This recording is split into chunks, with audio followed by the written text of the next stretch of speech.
Yeah,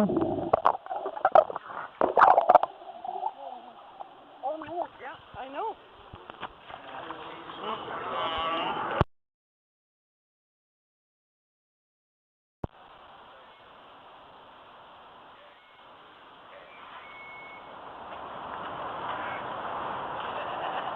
Are you working?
taller than lamppost, taller than our roof, 21.5 feet, 0.5 meters high.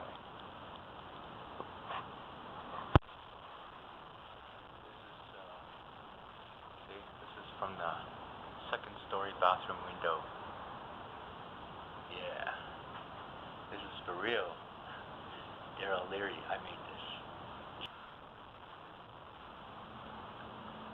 Look at that. The old world record was 40 feet in Brunei. So this would be over half of the old world record. The new world record is 48 feet 4 inches. This is almost 44% of the current world record set in Los Angeles for the premiere of Ice Age 3. Really tricky though. So tall, right?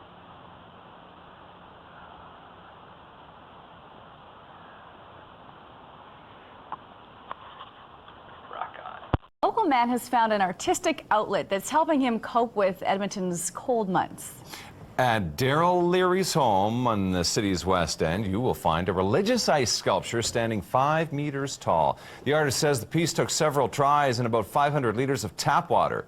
As for his motivation, well, I really don't like the winter, and I've always resented the cold, and I was looking outside and I was thinking, how can I turn this into like a much better situation? And then it just popped in my head, just build something. well, that's fairly honest, isn't it? Darryl says he hopes to add more to the sculpture as winter wears on.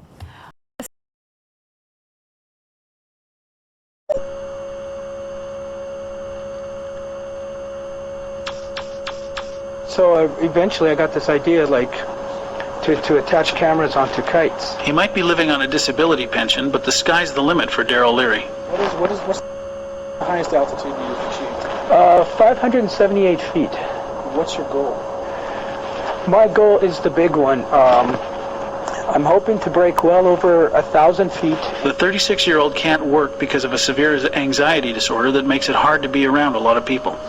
Instead, he spends his days studying the weather or making videos. The thing about this is that you can take it at a very simple level and just try your luck, or you can take it at a very complex level, you know, right to the degree that NASA would approach such things. Last year, he combined his passions, attaching a camera and GPS device to a kite.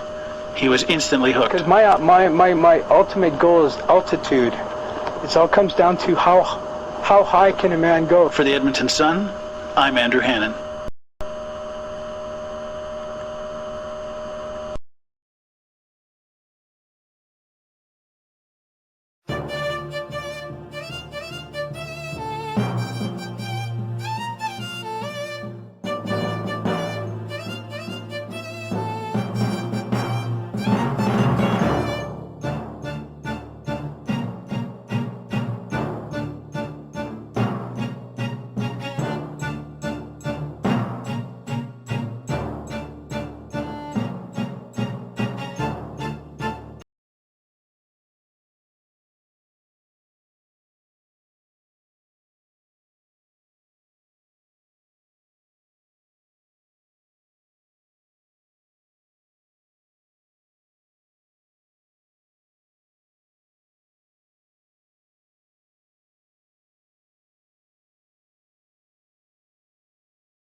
There it is, 4,199 pounds. So, nervous about it, but excited too at the same time. This is Jim, who I'd like to think is my very good friend. Hello, everybody. He's going to be putting it in neutral. That I am. So, and the camera's going to be mounted within there. Yeah, recording. Reset all. Now we start. Start.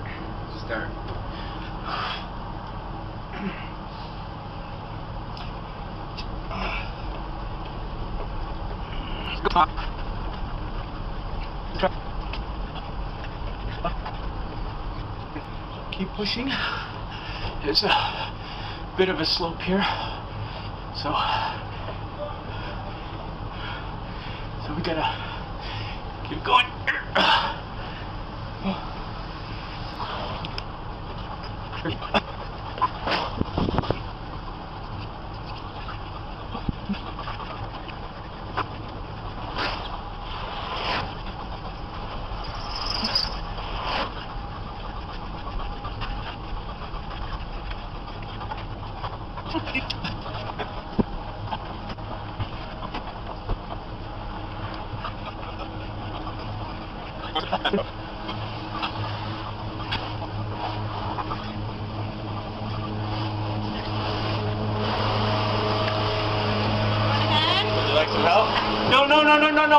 No, going for a record. Oh, really? Yeah.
Okay.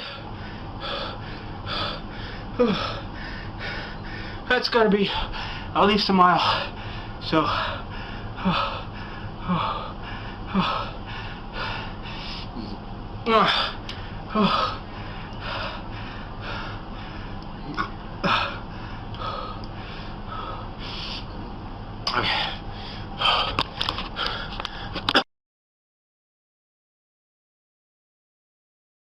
So, 8 minutes faster, and I would have had the 2007 world record. That's the fastest I ever. It's the closest I ever came, and I was pushing well over 5,000 pounds. So, and I'm a smoker too. You gotta remember, I've been smoking for like 7-8 years. Jim thought I was going to give up a few times, but no, the experience is far too rewarding just to give up. This, the roads are like this, right?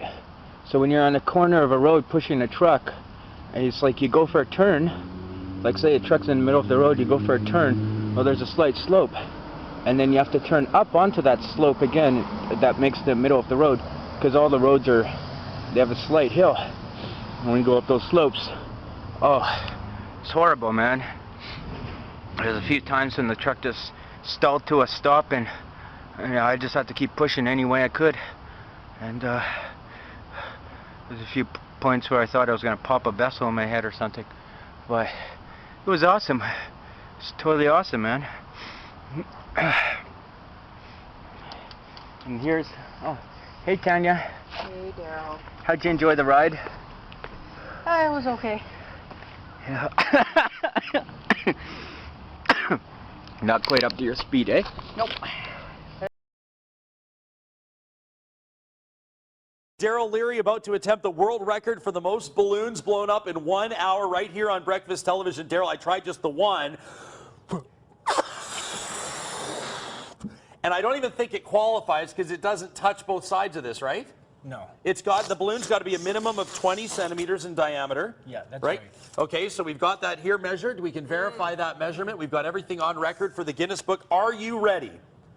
I'm ready, yeah. Yeah, you seem very calm here. You're about to attempt a world record. You know that, right? Yes. I've done a couple thousand in my basement the week prior, so. So no big deal. I love it. Okay, well, the unofficial world record that you hold is 351, so you'll have to top that. You've got a quick dedication you'd like to send out? Yeah, first, all glory unto God. I dedicate this to my daughter, Raven Lapatak. I love you, Raven. Charles Savizio, Brian Jackson, the current record holder, 335 balloons. The bullied, the mentally ill, the homeless, and R.J. O'Hagan, a.k.a. Lulu Vetter on YouTube. There you have it. Love it. You got a whole community of supporters. And Brian Jackson, the current world record holder, with apologies, Brian, you will no longer hold this world record. We have our 2 clocks ready to go. Darryl, are you ready to go?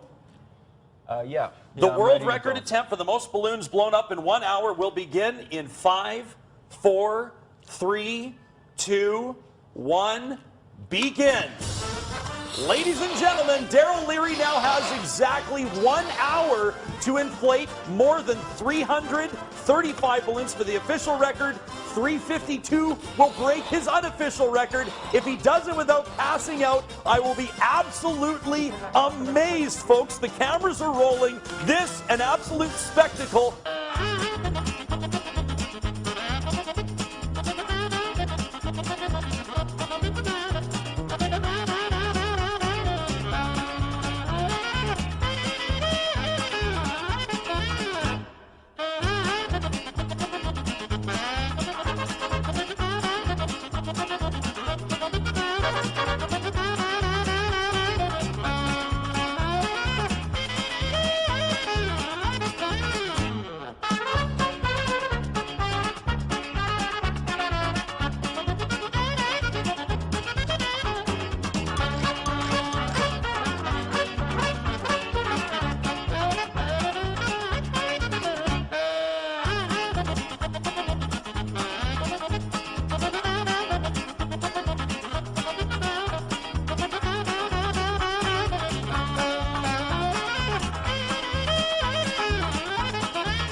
20 seconds left in Darryl Learie's world record attempt. Brian Jackson of the United States held it. Most balloons blown up in an hour at 3:35. In 10 seconds, Darryl Learie will officially be the new Guinness World Record holder. 3, 2, 1. We'll cut it off there. Darryl, unbelievable. What was our final count, ladies and gentlemen? 446 balloons. You beat the record by 111 balloons, Darryl. Wipe the sweat from your brow. How do you feel? All glory has to go to God. Unbelievable. Because this is God's will. Just like a good Super Bowl speech. Congratulations, my man. An unbelievable amount of effort went into this for a good cause. Check out our website, breakfasttelevision.ca, for more on exactly what Darryl's going to be raising money for this August. My man, unbelievable. Right now by Darryl Learie, who's going to attempt a Guinness World Record this morning, right here on Breakfast Television, and Jocelyn Hanson in with Fusion, which is a non-profit group, as I understand it, Jocelyn? Yeah. That's going to benefit from Darryl's world record attempt. Darryl, now, how do you get set up to be a world record? You're the current world record holder, first of all. Unofficial. Unofficially? Yeah.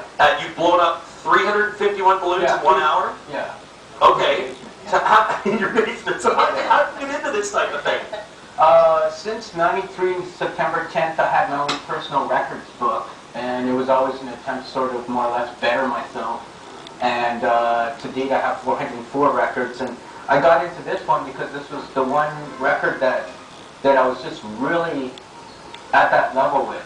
Yeah, which means that you don't pass out easily, I'm sure. No. Now, Jocelyn, are you a world record type person, or are you just happy to be partnering up with Darryl here? I am just very happy to be partnering up. I think watching him, I might pass out. Yeah, I think so too. Hey, very quickly, what is it? We'll learn through the morning what Fusion does, but basically you work with families, you work with kids. Yeah, we sure do. We love to do breakfast clubs at junior high schools and elementary schools, and also like day trips, so action-packed breakouts where kids can go and have a lot of fun canoeing or all sorts of things like that. Parenting classes, pretty much a creative response to any need that might come up in a community. That's great. It's a fun thing. And Darryl, how are they going to benefit from your world record attempt?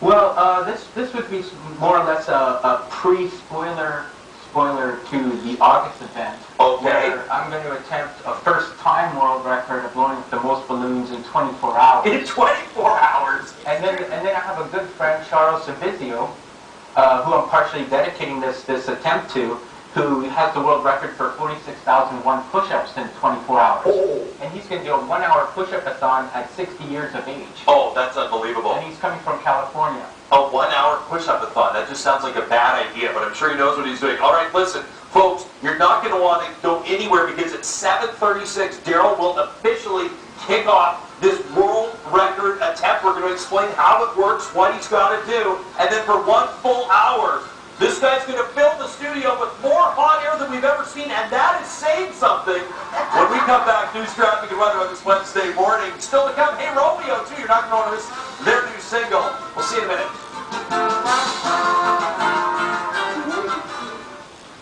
And a man about to break a world record, we hope. Yeah, that's right. Darryl Learie about to attempt a world record for the most balloons blown up in 1 hour right here on Breakfast Television. Darryl, I tried just the one. And I don't even think it qualifies because it doesn't touch both sides of this, right? No. The balloon's got to be a minimum of 20 centimeters in diameter. Yeah, that's right? Okay, so we've got that here measured. We can verify that measurement. We've got everything on record for the Guinness Book. Are you ready? I'm ready. Yeah, you seem very calm here. You're about to attempt a world record. You know that, right? I've done a couple thousand in my basement the week prior, So no big deal. I love it. Okay, well, the unofficial world record that you hold is 351, so you'll have to top that. You've got a quick dedication you'd like to send out? Yeah, first, all glory unto God. I dedicate this to my daughter, Raven Lapatak. I love you, Raven. Charles Savizio, Brian Jackson, the current record holder, 335 balloons. The bullied, the mentally ill, the homeless, and R.J. O'Hagan, a.k.a. Lulu Vetter on YouTube. There you have it. Love it. You got a whole community of supporters. And Brian Jackson, the current world record holder, with apologies, Brian, you will no longer hold this world record. We have our two clocks ready to go. Darryl, are you ready to go? Yeah, what do you want? Yeah. The world record attempt for the most balloons blown up in 1 hour will begin in 5, 4, 3, 2, 1, begin. Ladies and gentlemen, Darryl Learie now has exactly 1 hour to inflate more than 335 balloons for the official record. 352 will break his unofficial record. If he does it without passing out, I will be absolutely amazed, folks. The cameras are rolling. This, an absolute spectacle. The goal, to fill the studio with balloons for Hey Romeo, coming up at 8:40. He is 30 seconds in already, well underway. Bridget Ryan, this is going to be a complete dog and pony gong balloon show in the best of ways. Now, already we're about a minute into it, so how many balloons do you see that he has completed? Because this is going to sort of set the pace, if you will, Ryan. Yeah, well, I see Taylor the intern is one of 2 counters currently working on the project, and I believe the balloon count is at 1, 2, 3, 4, 5, 6. He's working on 7, Bridget, and as you can see, he'll blow up each balloon until it touches both sides of that measurement device, because of course, to officially break that Guinness World Record, it's got to be official, timed, counted, witnessed, the whole 9 yards, and we've got a whole team doing exactly that this morning. This is incredible. This is what it's about. Like I said to you earlier, as an asthmatic, this man is my hero, simply based on the lung capacity, right now, the mental game that he's playing with himself, trying not to get too excited.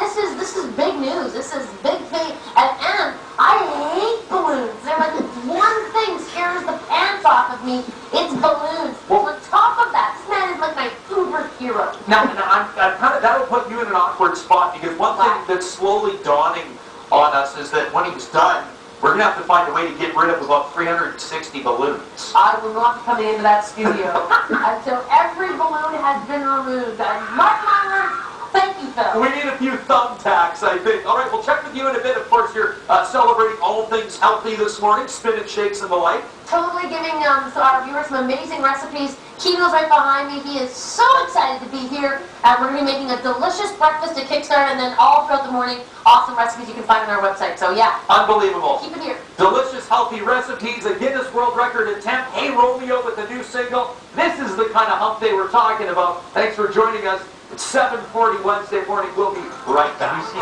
And world record breaker.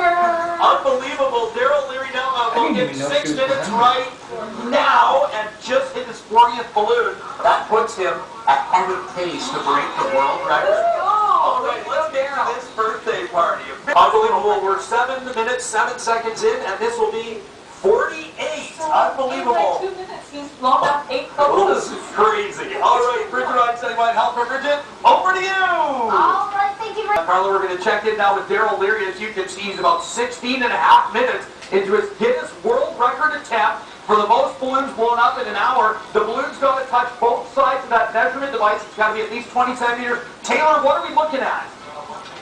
115 balloons already, folks, in 16 and a half minutes. He is on pace to shatter the world record he already unofficially holds. This is an unbelievable spectacle to watch. We will keep you updated throughout the hour. Right now, though, back up to help there, Bridget Ryan standing by. And Bridget, you got to see this. It's unbelievable. So here's my question. Once he sort of reaches, because it's 3:35, right? That's the world record right now. 3:35 is the current official world record. Darryl has already unofficially achieved 3:51.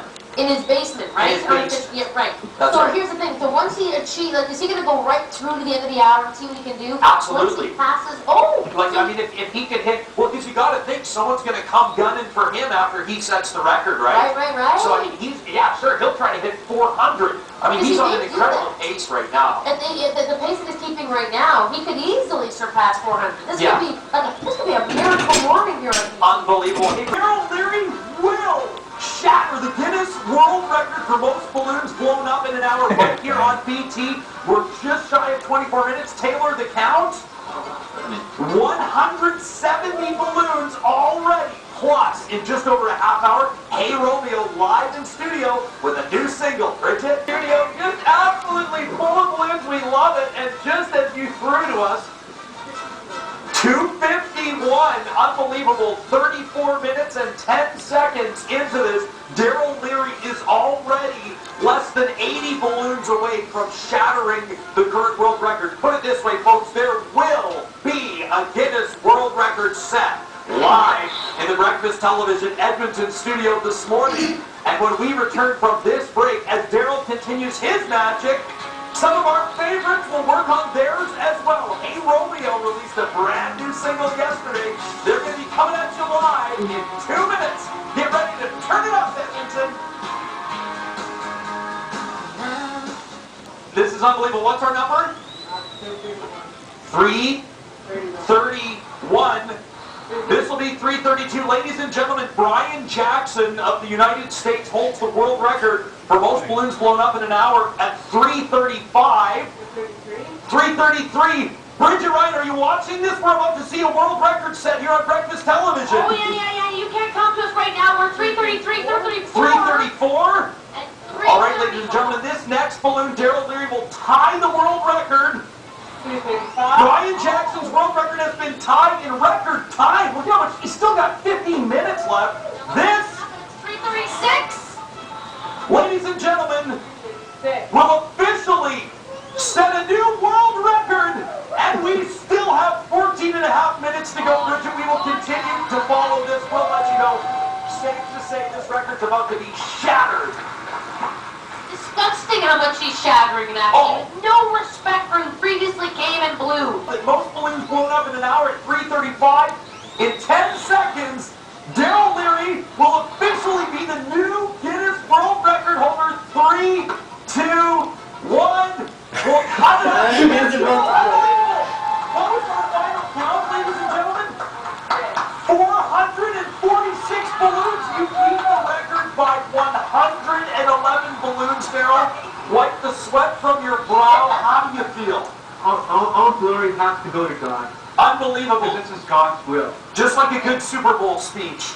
Congratulations, my man. An unbelievable amount of effort went into this for a good cause. Check out our website, breakfasttelevision.ca, for more on exactly what Darryl's going to be raising money for this August. My man, unbelievable. Bridget Ryan, a Guinness World Record set right here, live at the BT studio.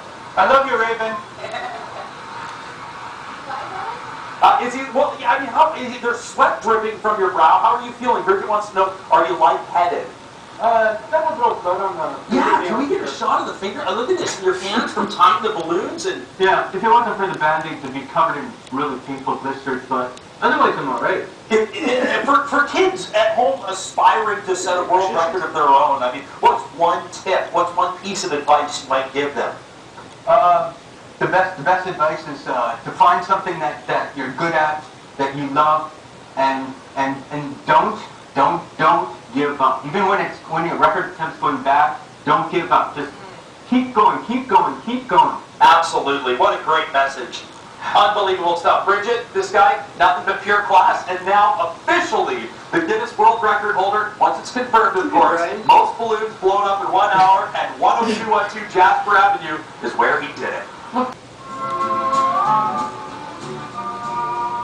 Unbelievable morning. Check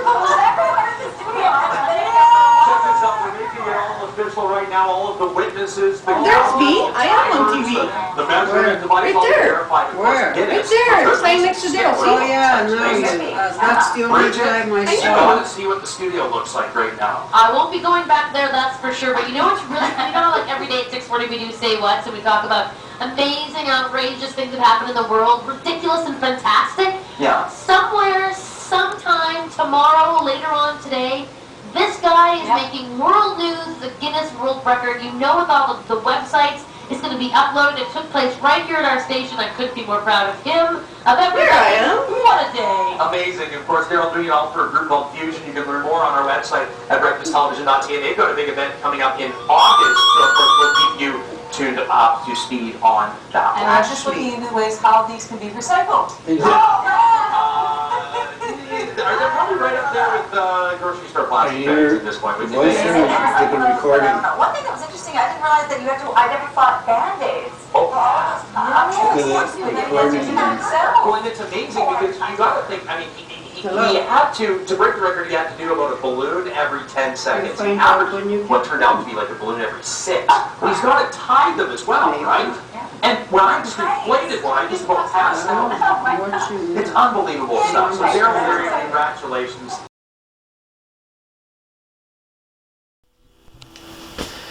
Okay. So I've blown up all these balloons, stretched them out, and I've got 8 balloons on here. Whoa.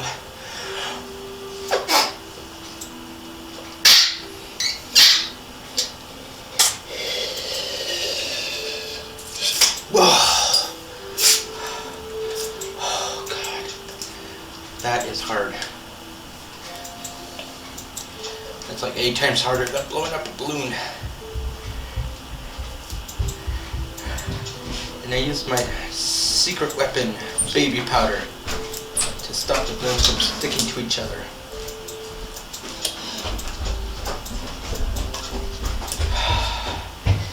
Hey Raven! Need power! I just blew up the 8 balloons at once. Okay. Oh, can you move? Because I'm on my camera right now. Okay, but it needs power.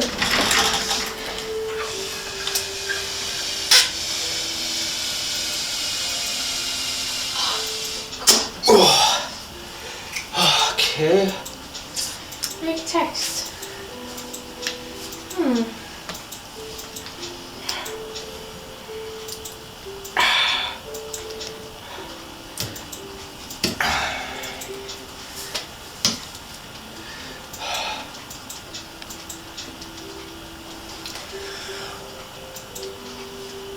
They spell Weasley. Like Ronald Weasley? Yeah. W-E-A-S-L-E-Y.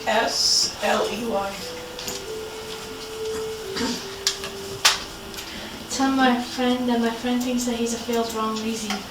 Aww. Weasley. Thanks, son.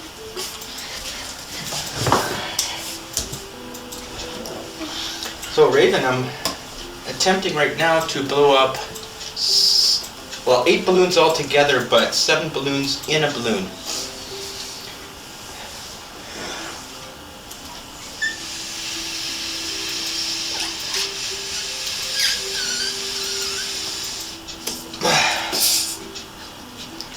Stupid iPod ought to put it down.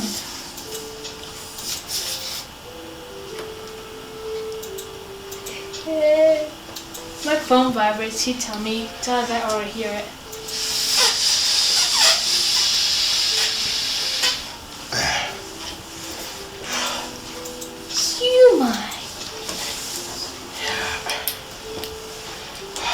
The old record I have on URDB is 4 balloons inside a balloon.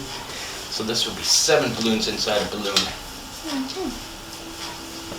Are we gonna do anything tonight? Oh my god.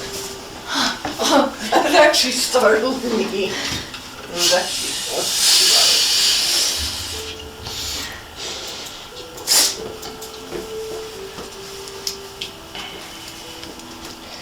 Of course, as I get every last balloon I blow up is easier.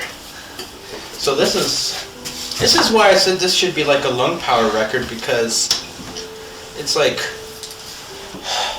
I've got 8 balloons here, all in like Russian doll format. So 7 balloons inside each other, all within one balloon, and that's like 8 times harder to blow up than a single balloon. Oh, I thought he was talking to us. Fail.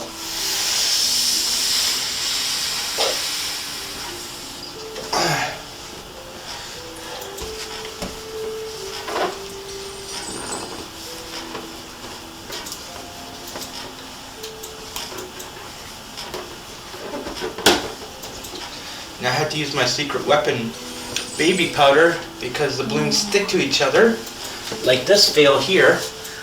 And you see these 2 balloons are stuck to each other, and it sticks like crazy glue. If you don't use something like baby powder, it's horrible.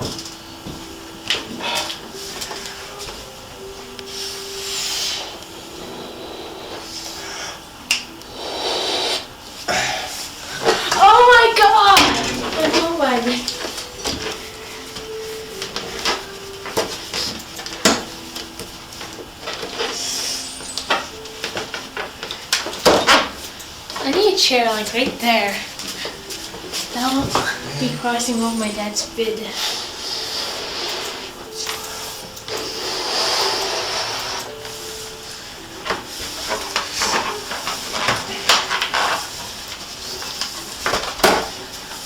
Okay, so URDB.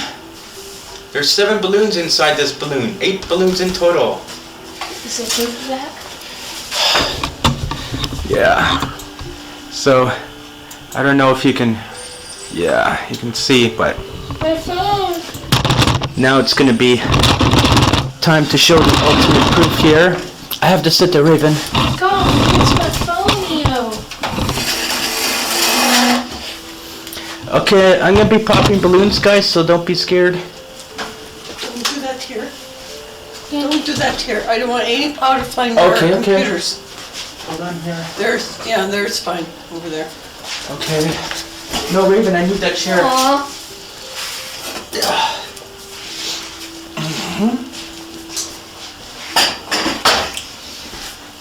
Okay. So, here's our balloon. Okay.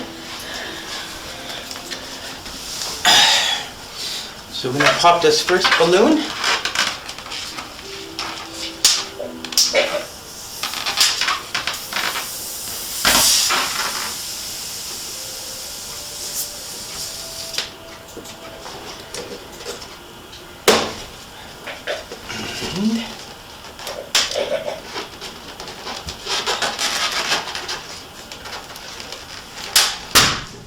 Okay, so that's the first balloon. That's the second balloon. It's explode the baby powder. Okay, that baby powder's getting on my computer, Darryl. I'm serious. That's the third balloon. That's the fourth balloon. That's the fifth balloon.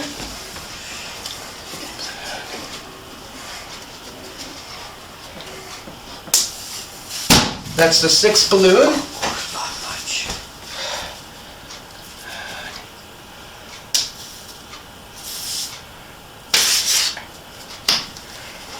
That's fine. And that is the eighth balloon. Oh yeah, check this out. Haha. URDB rocks. Hi, Deborah. I love you, Raven. Yeah, Oh yeah. I'm over here. Sorry, Deb.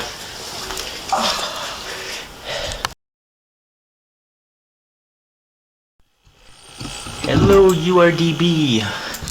I've got 9 steak knives here.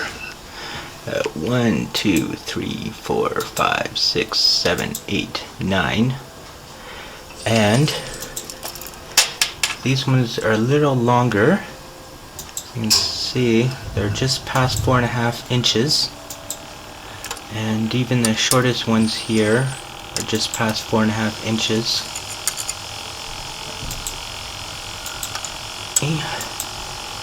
So, and these are the original ones I used here. So you can see that. So we've got 9 steak knives.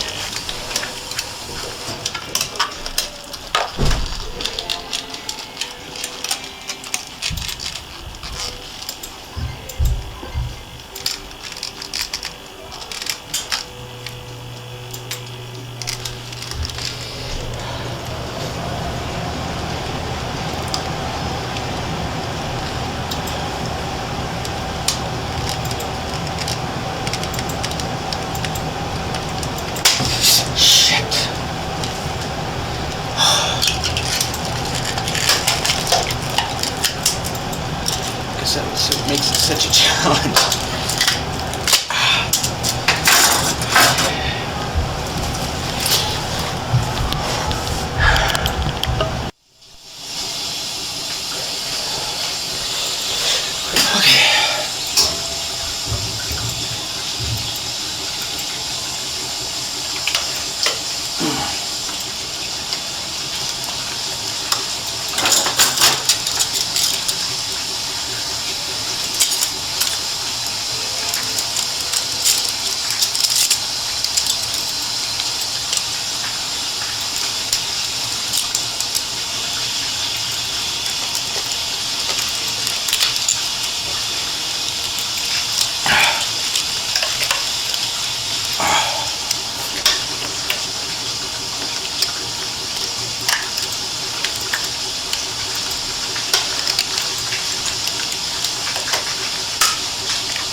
got the same 9 steak knives here. And this is my second attempt.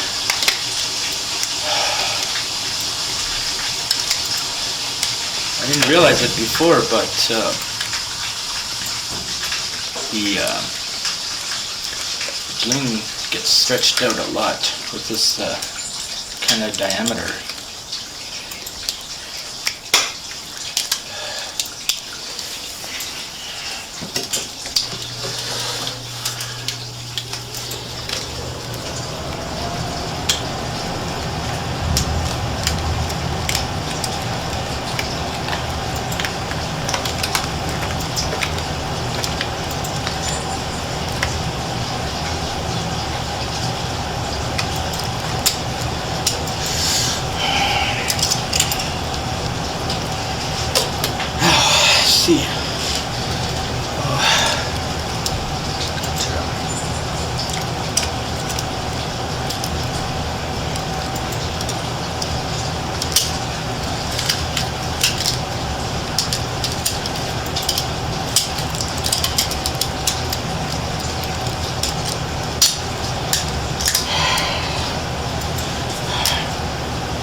So there you can see it, URDB. We have, I'm going to hold this closely so you can see, we have, and take the time to count them, we have 9 steak knives in an inflated balloon. Check that out, eh?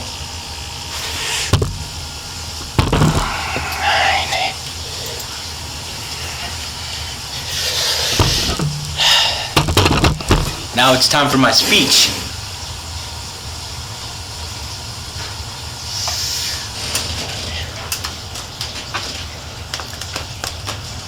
Nine steak knives. You can see at some points there, the steak knives are beginning to poke out of the balloon. And I like to say, how would JFK start his speech? In the words of JFK, I like to say, we do not spend billions of dollars putting 9 steak knives into an inflated balloon because it is easy. We spend billions of dollars sticking 9 steak knives into a balloon because it's hard. That's an awful JFK impression, I know. Anyways, there you go, people. 9 steak knives in a balloon. Oh yeah, check this out.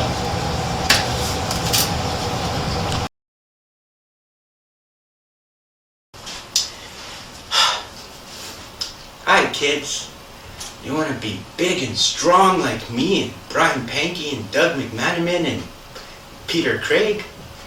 Uh-huh. Okay, so we gotta work out our muscles. We're gonna start with the smallest muscles first. In this bag, we've got 75 pounds. I can't lift 75 pounds. That's okay. We're just gonna lift it with our finger for as long as we possibly can. And we're not gonna lift it right up because that'd be hard. We're just gonna let it hang. Okay. Okay, here we go, kids.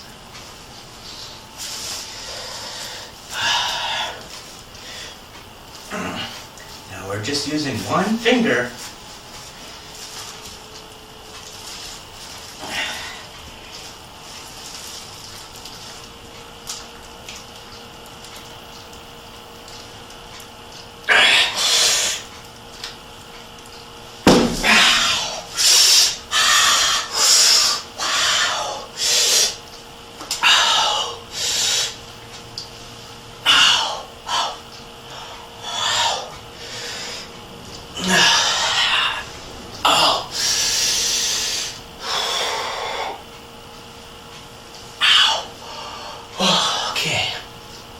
Bye, kids.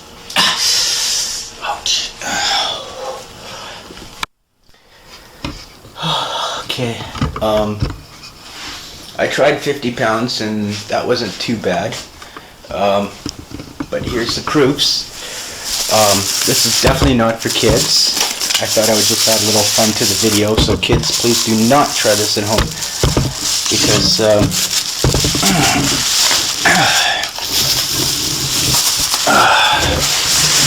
you can hurt yourself. Here we go. 25 pounds.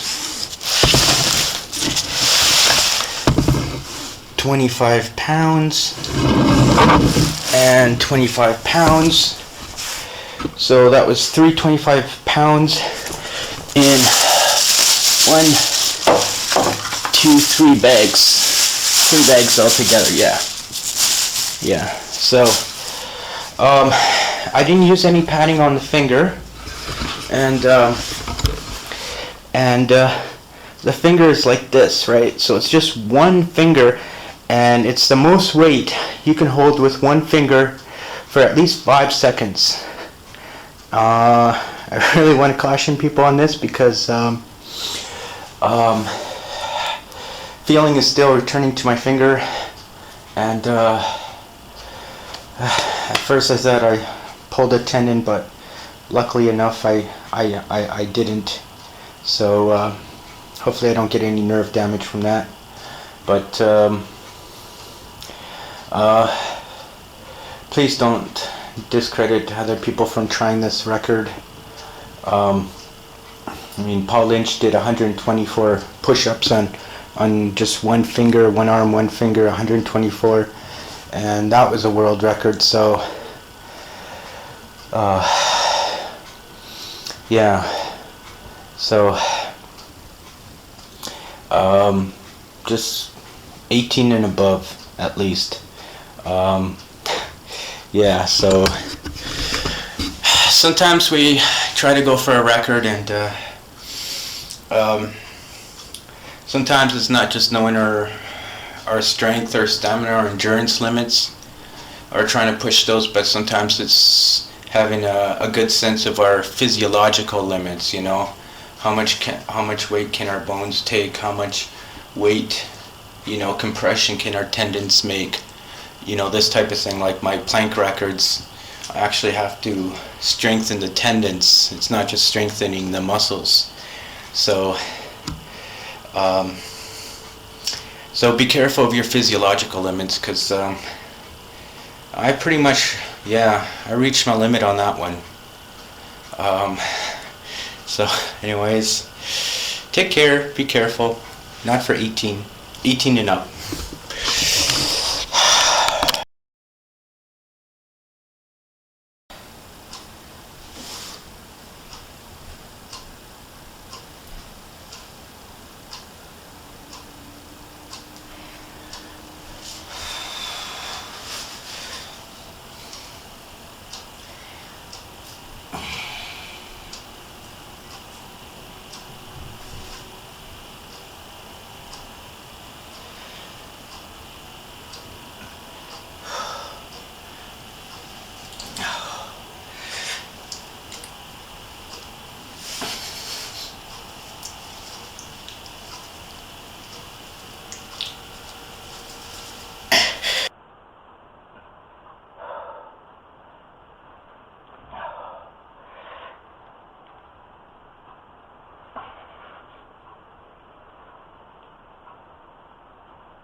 Too.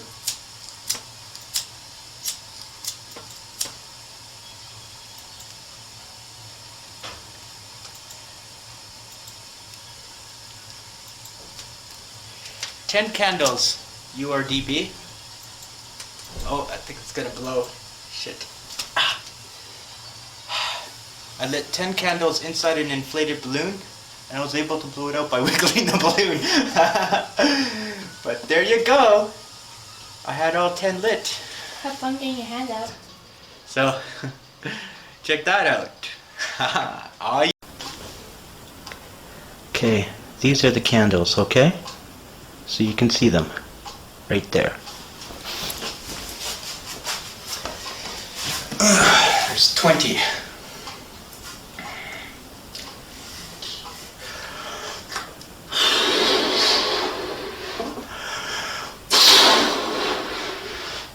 I don't feel good about this balloon.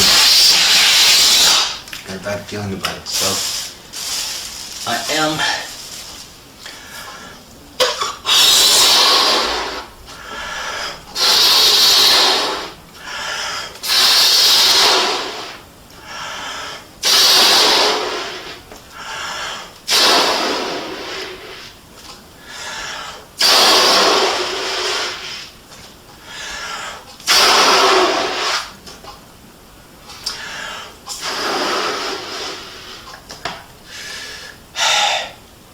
The reason we do this is to lighten up the stretch of the plastic of the balloon.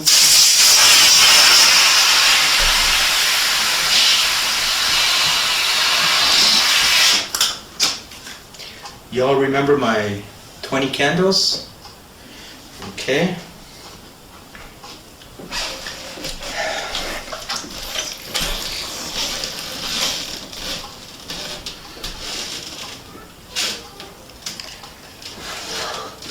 Going to try to attempt to light all 20 inside the balloon. Let's see if I can double my record.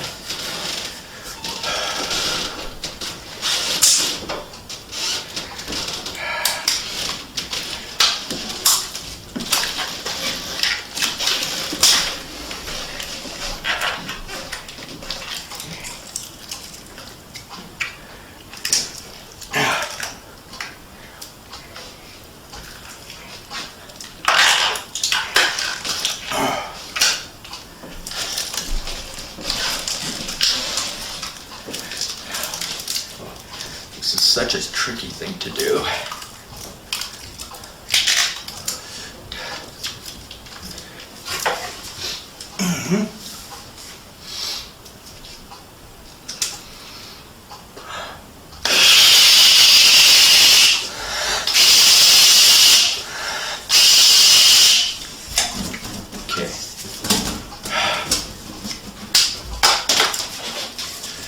Now,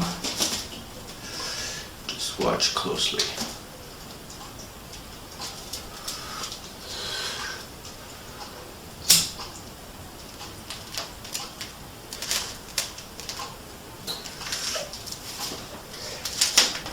$20 candles.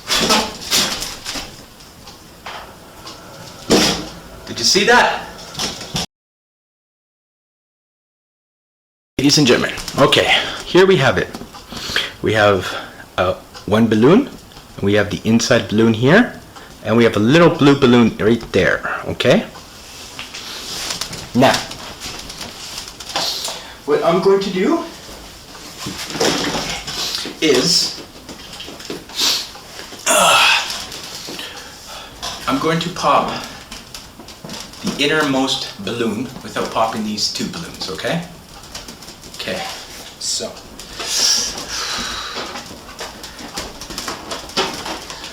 I've done this 3 times already, and every time I do it, the smaller balloon just goes so annoying. So this time I'm a little tired.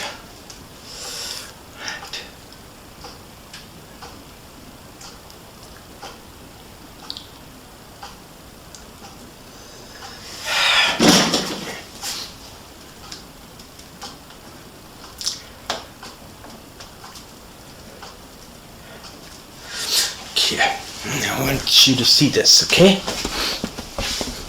You see that innermost balloon there? Okay.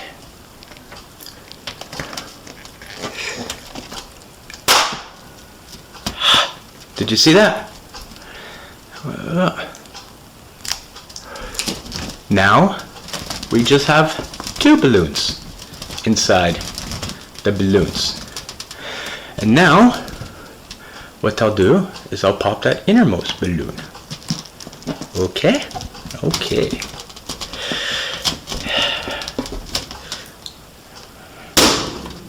And there we go. And finally, pop.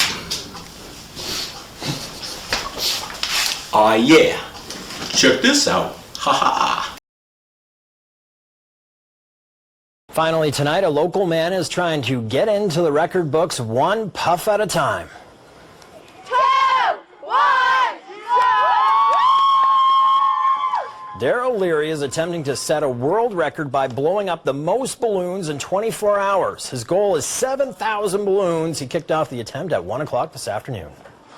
When people pursue records, like personal records, they build esteem and confidence, and they get spiritual progress out of it, and that's part of my true mission in doing this.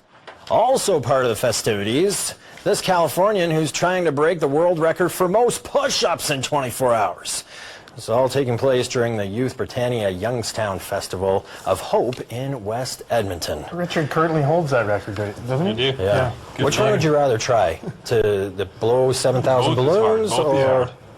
Not a fan of push-ups. I'll go with the balloons. You're going to go balloons? A lot of hot air, so you might do okay.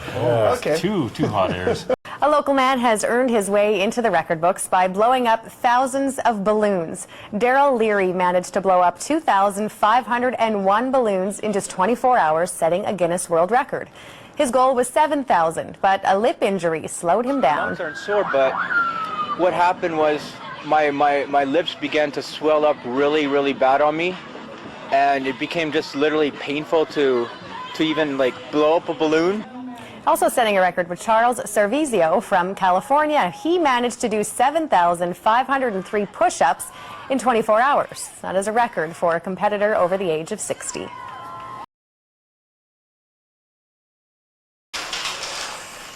For today, 1,000 reps in sets of 50 fast ones. Okay, So for today, this is the newspaper. Right there, right?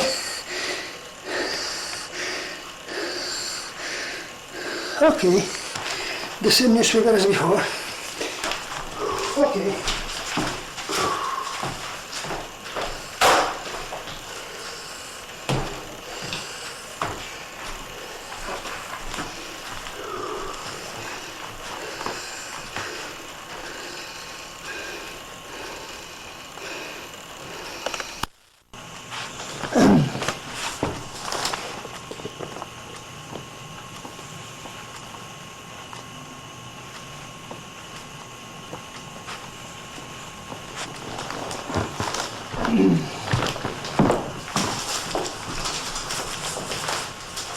Hello, we're going to do some plank today. Stay in the same position for as long as I could. So the date is November 13, the year 2011. This is just for me to keep it on record. You see, this is the newspaper they give on the subway here. It's 5:20 per hour. All right, let me get this right there, right? Right, 2011, 13th of November.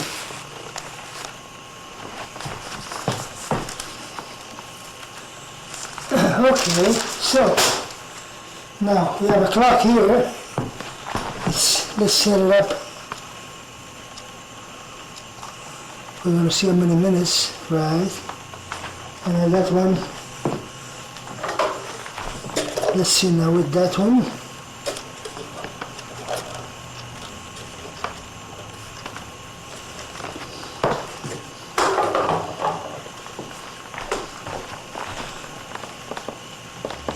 We're going to start about 12, you see.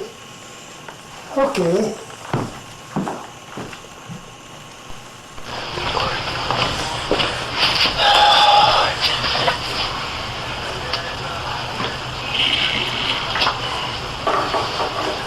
I'll leave this in here. I've seen this on record setters. The guy does, he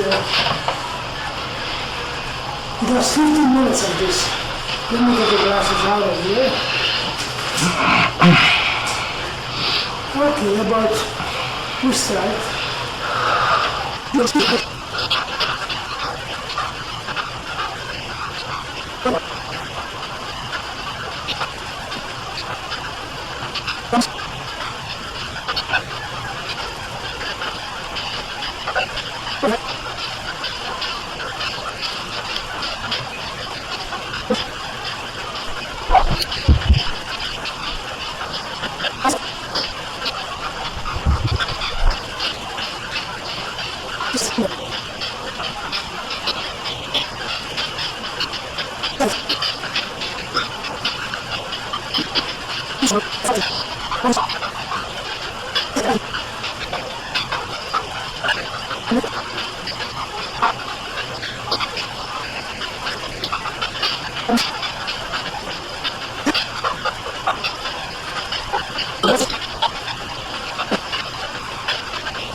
Minute, 21 minutes.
Oh, man.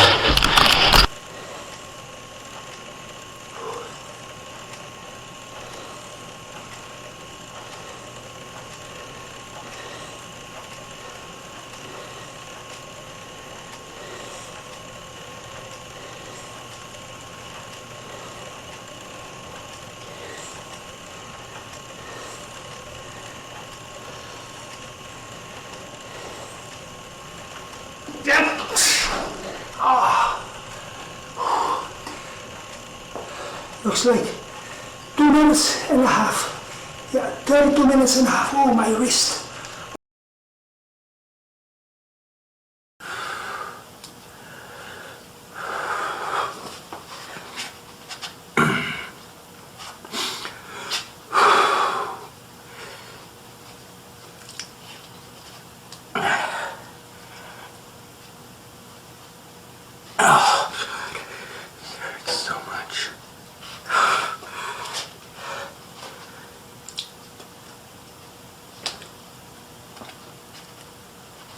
One,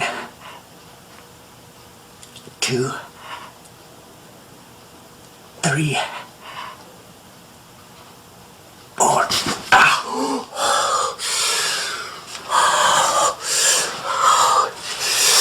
See it there?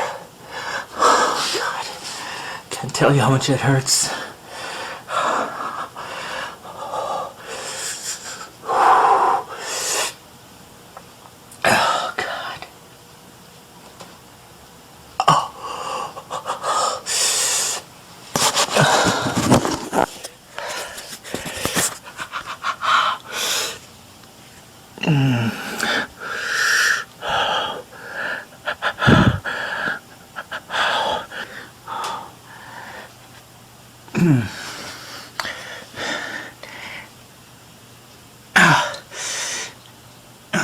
Take this off.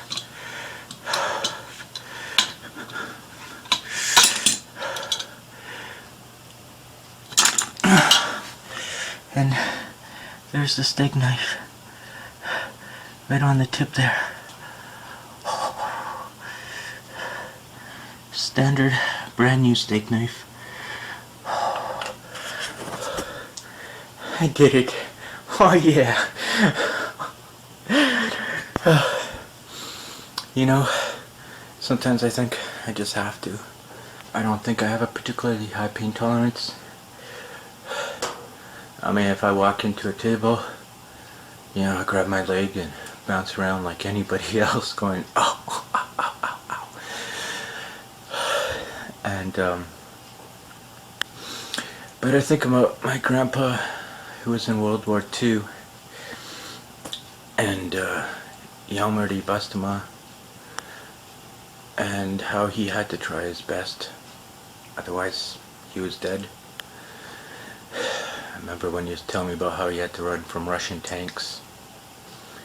At least I have a choice, so I hope in some way this honors him.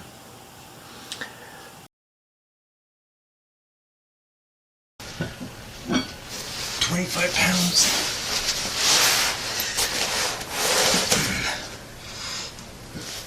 25 pounds.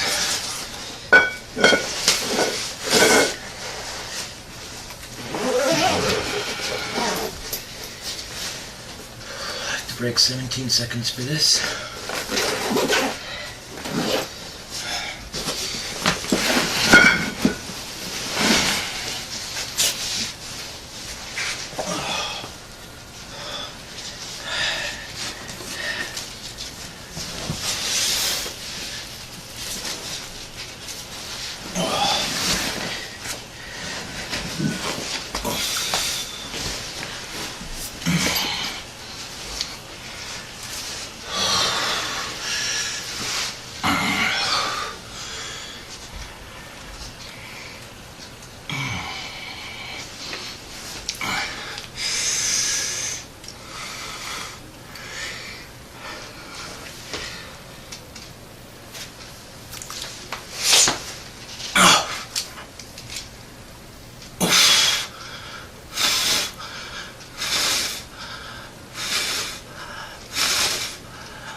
Coming up, he holds 3 world records, and today in our BT studio, Darryl Learie will attempt another one. And I'm willing to bet you haven't tried this one at home. Stay with us.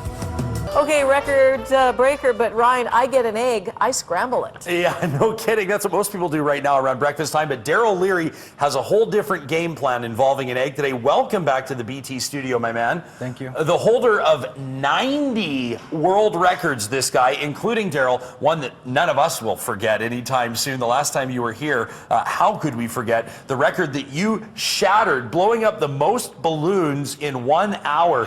What comes to mind when you see this video here? Does it still cause your head to spin a little bit? I remember everything just totally blanked out of my mind. Like it was just total focus. I wasn't aware of nothing. You were in a zone, yeah. And you blew up, what, about 450 balloons or so? 446, yeah. 446. Okay, so today we see you here in the Record Setter Book of World Records. Yeah. In here, it credits you with 81 world records. You say that's now up to 90. Yeah. Including right. most one-armed push-ups on a raw egg.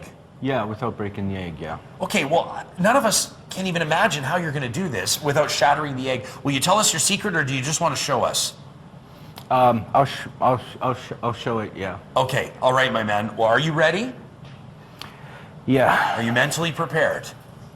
As ready as I will be. Half of it's up to the egg. So. Good stuff. Well, you've got your helpers here. Of course, we've got several cameras rolling to document the world record attempt. So, Darryl, when you're ready, I'll get you to take your position. Go right ahead. And right now, here we have it live on breakfast television, a record attempt, a world record attempt by Darryl Learie for the most one-arm push-ups on a raw egg. Darryl, I'm going to give you quiet. We need 7 to beat the alternative book of records. 17 of them, folks, will shatter the record in the Record Setter Book of World Records. Here's Darryl Learie.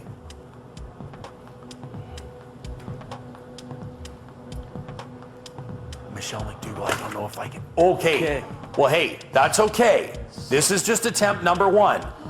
Now we know for sure that Darryl's using real raw eggs. It almost worked out well. That attempt number 1 didn't work out exactly as planned. I'm going to stay out of Darryl's head right now and just let him do what he does. Putting another raw egg in the mix. As Darryl makes his move onto one arm.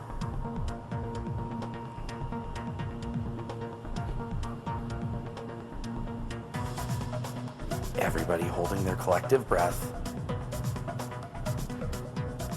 We've got our first push-up logged. And 2. You can see the arm going down to 90 degrees. 3. 4. 5. 6. 7. We've now broken, right here, the record Darryl has for the most one-arm push-ups on a raw egg, according to the alternative book of records. Oh, 8. So, Darryl, you broke the record according to the alternative book of records, and we'll now show our viewers this is, of course, a real raw egg. There you have it. What's going through your mind right now? I'm just thankful to God because it's totally God's will. Hey, man, I mean, all other things aside, you've managed to be doing one-arm push-ups on a raw egg. So Yeah. can you tell us the secret on how you do this? Because I would imagine if I were to palm myself up on a raw egg, it would shatter immediately. Well, there's actually a nerve called the radial nerve. In the hand? Yeah. And it runs in between the palm. And so what people don't realize is that the egg is pointy and it actually hurts a lot because it pushes on that nerve. So you were actually enduring some pain there, minus the physical exertion of the one-arm push-up. Well, yeah, but I've also done one arm on the back of a steak knife. So I'm prepared for that kind of pain.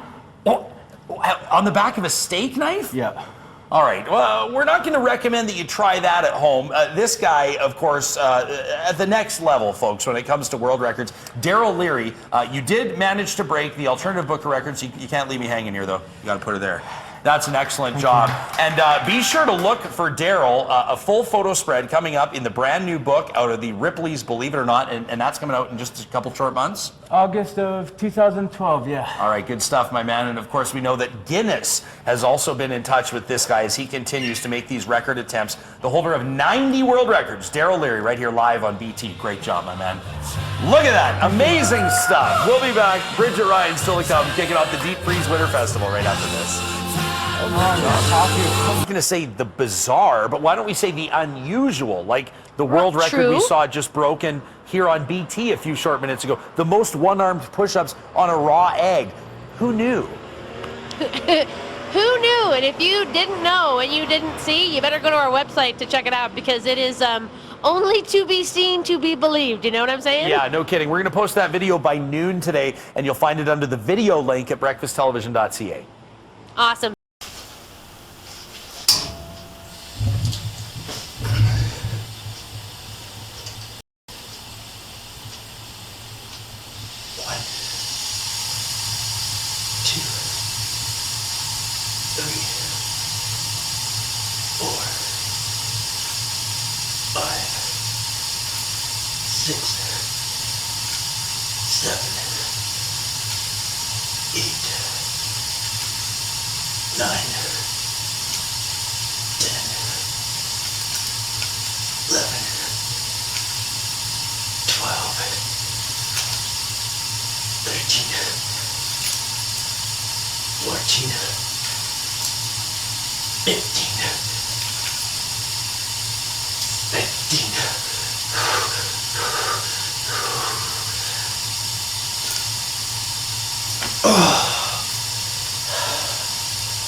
I said don't bug me for a while, so 11:15.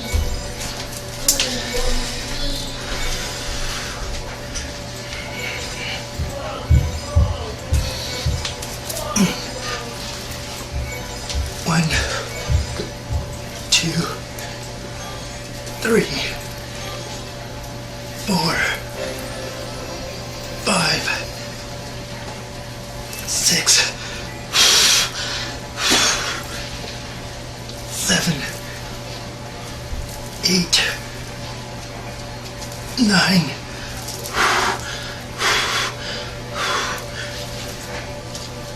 10, 11,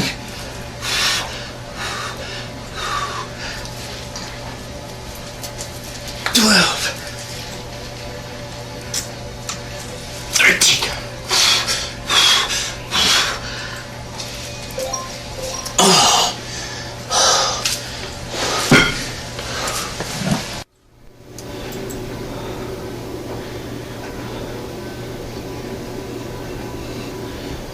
You see it?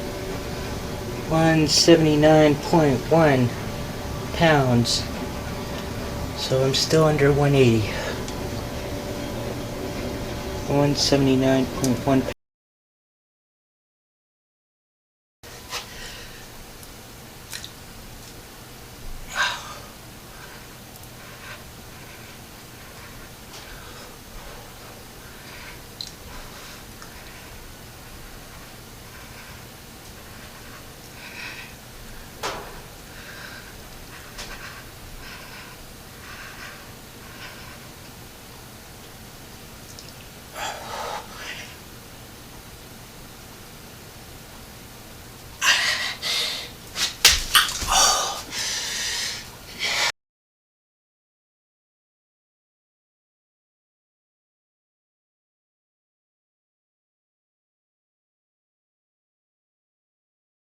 YouTube.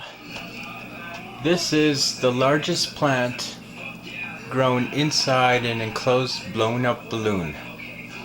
And this one is for record setter. You see that's I'll bring it out farther so you can actually see it. Normal balloon. And get a close up at these plants here. These are actually dandelion plants, and as you can see on the label here, I started growing these dandelions 2012, June 26th at 7:50 p.m. It's H2O plus Miracle Grow plus Schultz potting soil plus air pumped. So we are going to deflate this balloon nice and safely, of course.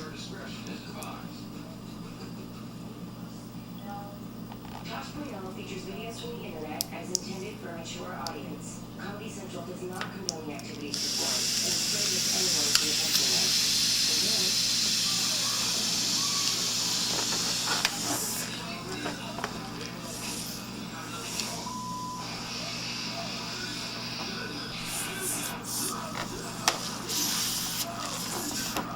Let's see here.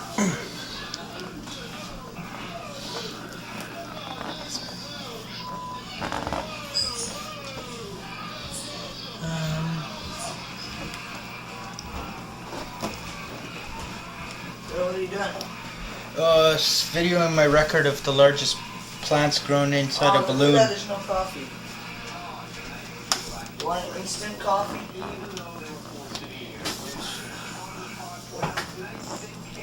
You know, how do you make instant? I'm making a video right now. Okay, well, where's the instant? I'm making a video right now.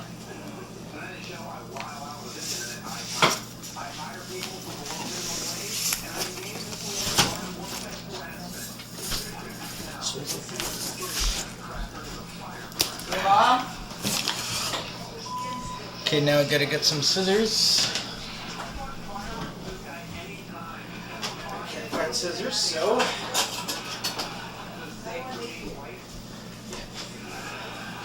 Just cut it open with a knife.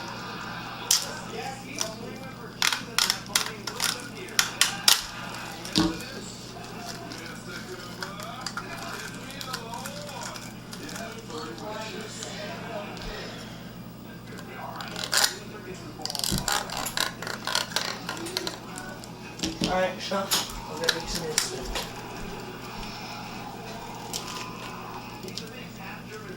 And there's our miracle plant. We're gonna drink this whole cup of coffee too. Take this. No wasting in our house. Nuh-uh. Take this plant, and I'm going to measure it.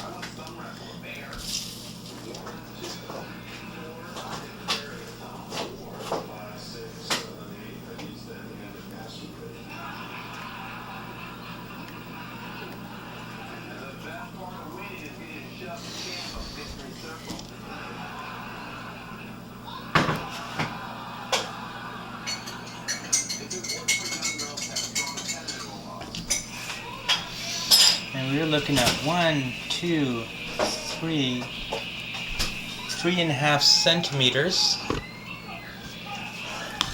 So I'm going to take the camera off so you can see it.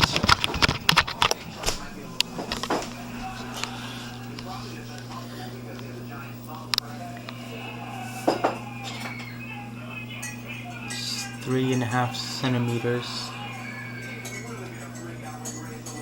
And that's the largest plant growing inside a balloon. An enclosed, blown up balloon. There, you can see it much.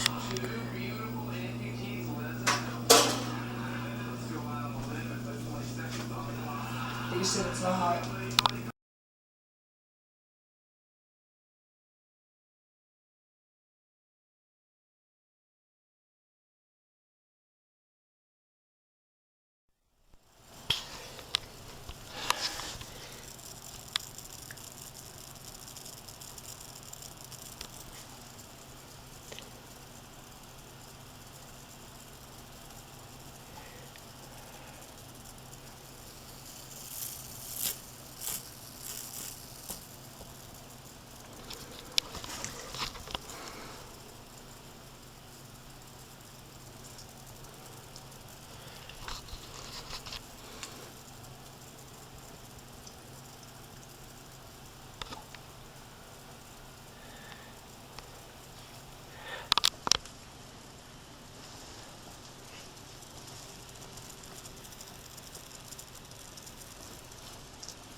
I told you I'm a mad genius. Oh yeah, check that out.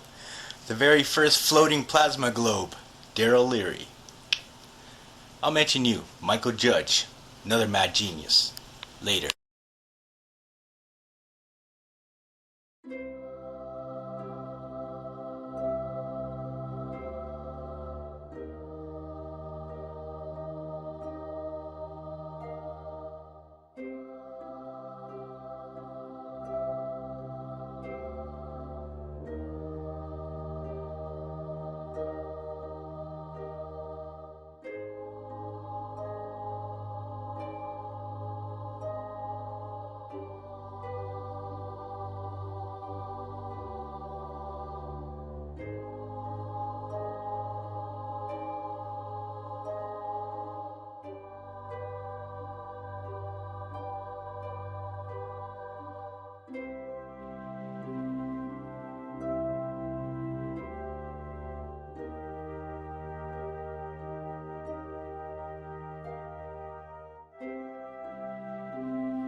I'm Darryl Learie and I got my head in the toilet. I'm tired of people crapping on me. Head in the toilet. I'm tired of taking people's crap. Check that out. Best vacation ever. How cool is that?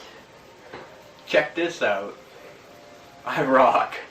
Oh yeah. Oh, hopefully no one flushes the toilet.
Now I would like to call upon Darryl Learie, is a Guinness World Record holder, and, everything believe it or not, he has been published in 4 books for his numerous records. Darryl is also an advocate for awareness on the issue of bullying and mental illness. Darryl.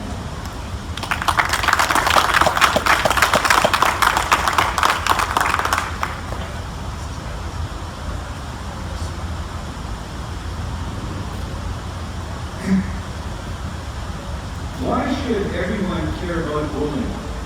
Because bullying includes everything from school bullying to domestic abuse to sexual assault to racism to sexism to homophobia to workplace bullying to elder abuse to child abuse to terrorism. Bullying is the biggest epidemic in the world, period. This is more than just a speech to me. When I shared this speech with my wife and she read it out loud, I could not even be in the same room as her because the words of this speech still pierce my deepest pains. My name is Darryl Learie. I was severely bullied for 4 years in school from 1989 to 1992. I have waited 25 years hoping and praying for nothing more than a stage to stand upon and share my story with an audience, big or small, willing to listen. During those 25 years, I have shared my story on blogs and YouTube videos. I reached out to every school principal, school trustee in this city, and the Minister of Education. I have even reached out to the local media and television shows like Ellen and Dr. Phil. Finally, for the first time, I have been given the opportunity to speak to a live audience. It is not that I have suffered more than all those who have been bullied. It is that I know a truth I am willing to share with anyone willing to listen. And that truth is, every school has a bullying problem. And if you don't think your school has a bullying problem, you are mistaken. Every school has a bullying problem. And that being bullied, as severely as I have been, can cripple a person long into their adult life, long after the bullying has stopped, affecting everything from their education to every relationship they will have. I don't know how I had the resilience to face the level of hate I faced every day for 4 years. It is a soul-breaking experience that no one should ever go through. I was the ideal kid every parent dreams of having. I was polite, law-abiding kid who respected authority. All my report cards were filled with the comment, quiet, a pleasure to have in class. And for my decency, I was spit on, sucker punched, and threatened on a daily basis. I had objects, including rocks, thrown at me, called the worst names you can imagine, and told multiple times that I should commit suicide. Those who knew me the least spread the most vicious gossip about me. Students told other students not to befriend me. I was not welcome to eat lunch alongside my peers, so I ate my lunches alone, usually in a park away from the school. The boys bullied me, the girls would not even acknowledge me. I eventually dropped out of high school because I could no longer cope with the stress of being bullied. Constantly tormented by my own unresolved issues of anger, rejection, and fear, I tried to end this life of mine 5 times. I eventually became a patient of Alberta mental health, diagnosed with chronic depression, panic attacks, and anxiety. And now I live on disability. This is only part of what bullying has cost me. To the public school system, I say, the cost of bullying to the individual and to society is too high to ignore. If you fail to act, you are part of the problem. And by act, I mean initiate a regular dialogue with students and staff, network with other schools, foster an anti-bullying environment, and practice bystander intervention. Thank you.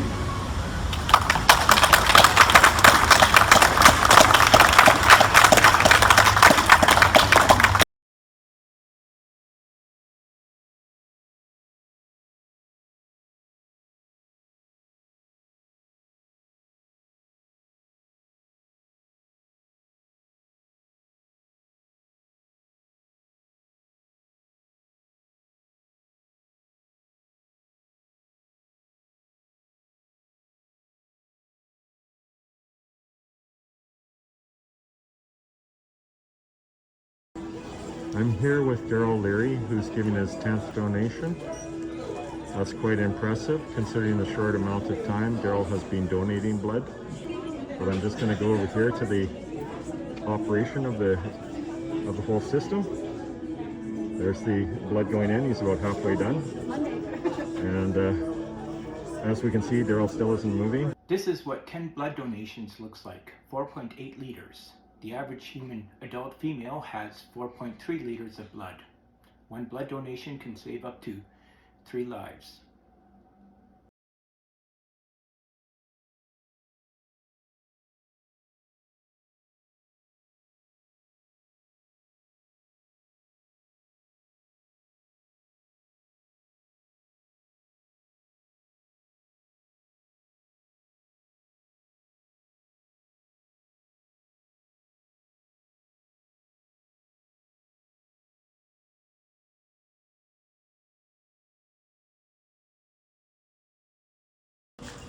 Hi, I'm Darryl Learie. This is blood donation number 11.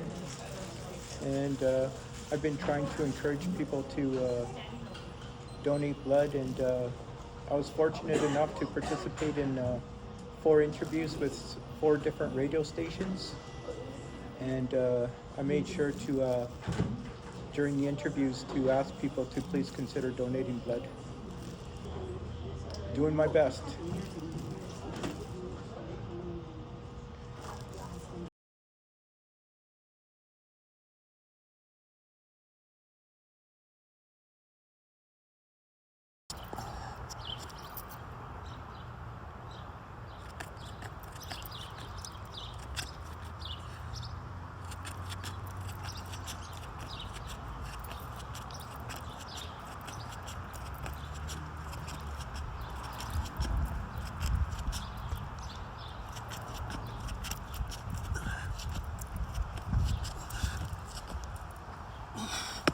Hey, hey.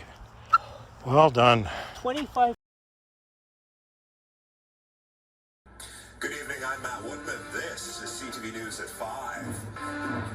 And 2024, a Google Odyssey. A man tracks Edmonton street views wearing a Martian mask.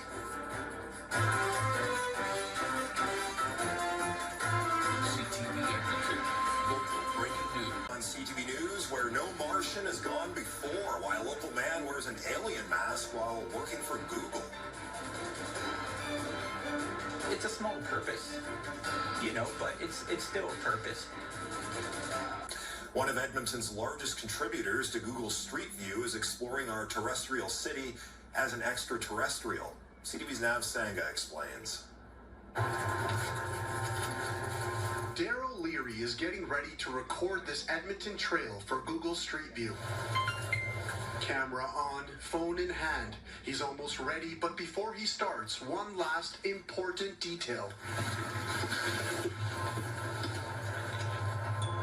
The idea of a space alien, you know, exploring our planet, you know, is just like how Google Street View is the exploration of our planet. Calling himself the NASA alien, Learie has published more than 7,500 photos and 1,300 videos for Google Maps. That makes him one of Edmonton's main contributors to Google Street View. His alien look, a workaround to fool Google's AI, which blurs human faces. The original inspiration for the alien mask was this image that was caught by the Google streetcar. There was like 6, I believe they were Japanese people dressed with pigeon masks. He has recorded more than 86 kilometers of trails and published 91 blue lines. Zoom into one of them and you'll see the alien walking among us. People I've shown my work to think it's either cool or it's quite funny or hilarious. Learie has high-functioning autism, and he says while socialization can be challenging at times, his autism gives him intense focus, which is helpful for his long journeys. I'm informing people on the conditions and the accessibility of different places and pathways that they're considering navigating. Learie says the NASA alien will continue to explore our planet with the hope of helping a visitor or two. It's a small purpose, you know, but it's still a purpose, and that's what makes it meaningful. Nav Sangha, CTV News, Edmonton.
Okay, now it's totally gone.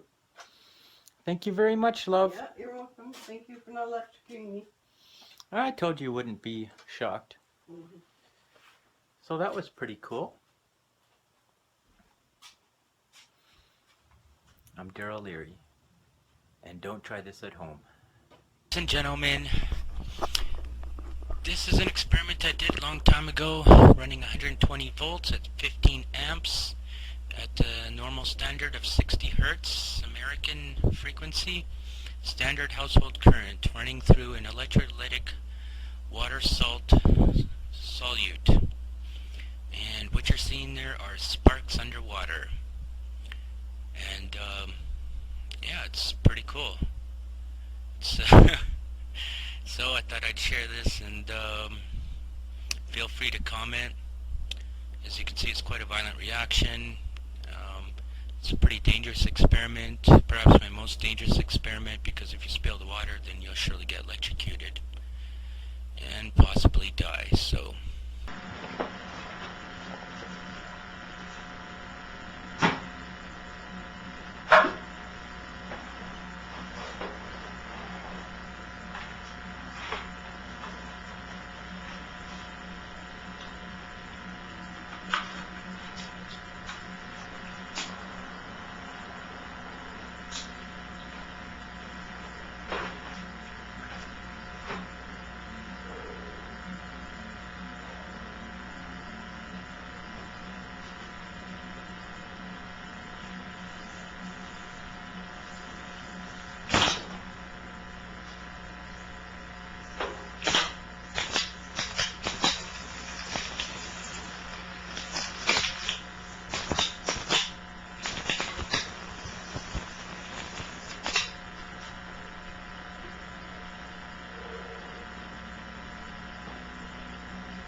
Hello.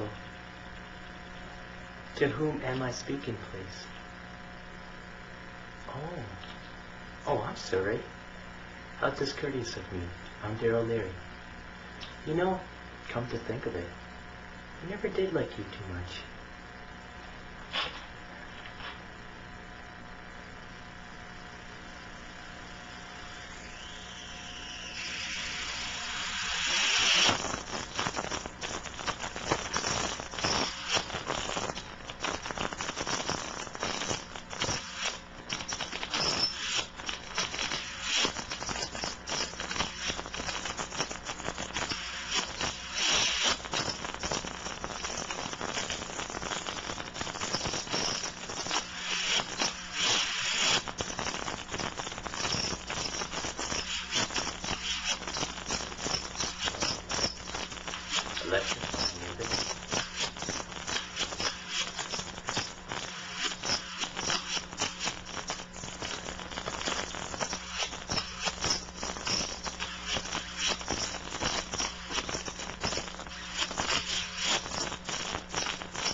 That's it, babe. Fucking super hot plasma. Do you see it? Yeah.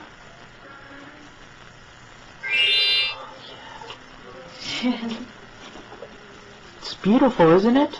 It is, yes. Oh, yeah. Oh, I've never maintained it this long.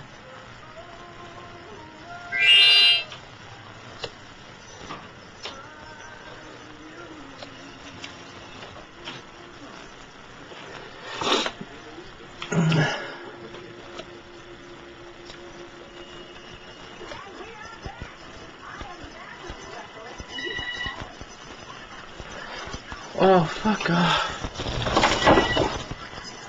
Hello? Yeah. Oh, yeah. Okay, fuck. Bye. Don't talk to you. I'm gonna Who is ignore that? him. Something? Oh, for you? Yeah. Huh? I am. I'm on my way. Where are you going? Well, then go. I'll see you tomorrow. I don't know. Oh, man. This is the shit. Nothing. Okay. Oh, bulb's gonna explode.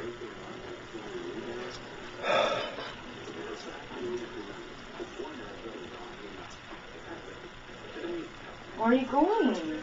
It's fucking blow. Where? Oh shit, where is it?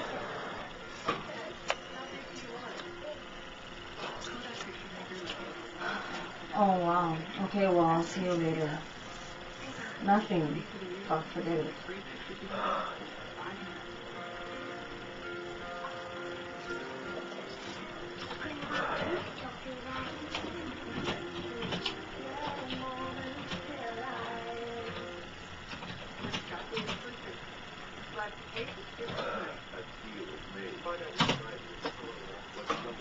Over here. Capilano. I don't even know the address. 6903 101st Avenue. 6903 101st Avenue. 69. Ah, I'm gonna be saying it 6 times now. Fuck, 6903 101st Street. Ave. Why?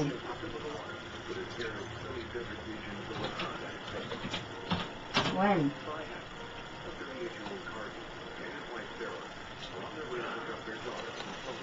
No, now.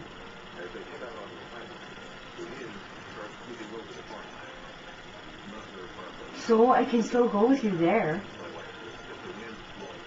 Don't be dumb. Why all of a sudden I'm like, I'm in a fucking pissy mood all of a sudden. All of a sudden. I don't know. Don't ask me what. Okay.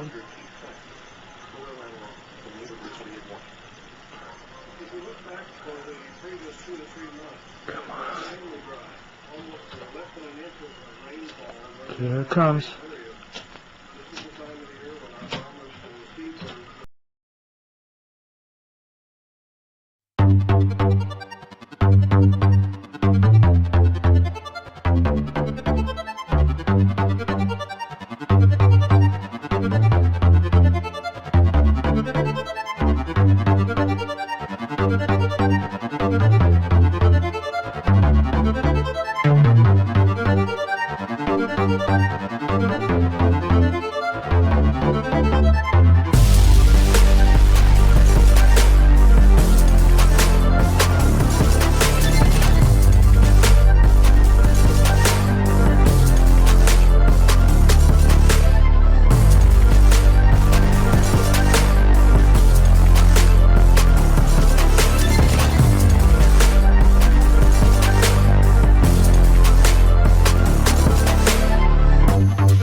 retarded in here.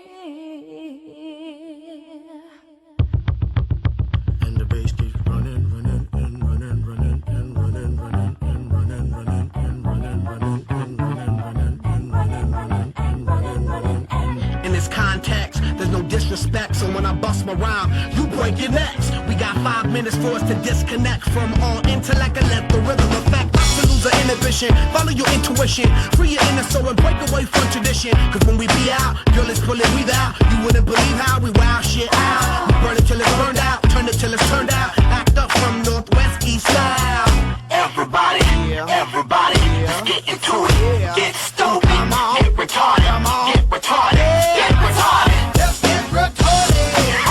Let's get retarded in here. Let's get retarded.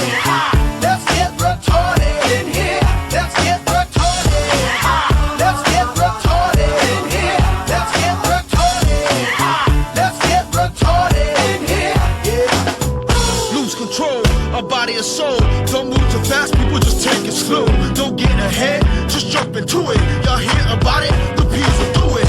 Get started, get stupid. Don't worry about it, people will walk you through it step by step like the infant new kid. Inch by inch with a new solution. Transmit hits with no delusion. The feeling's irresistible and that's how we move it.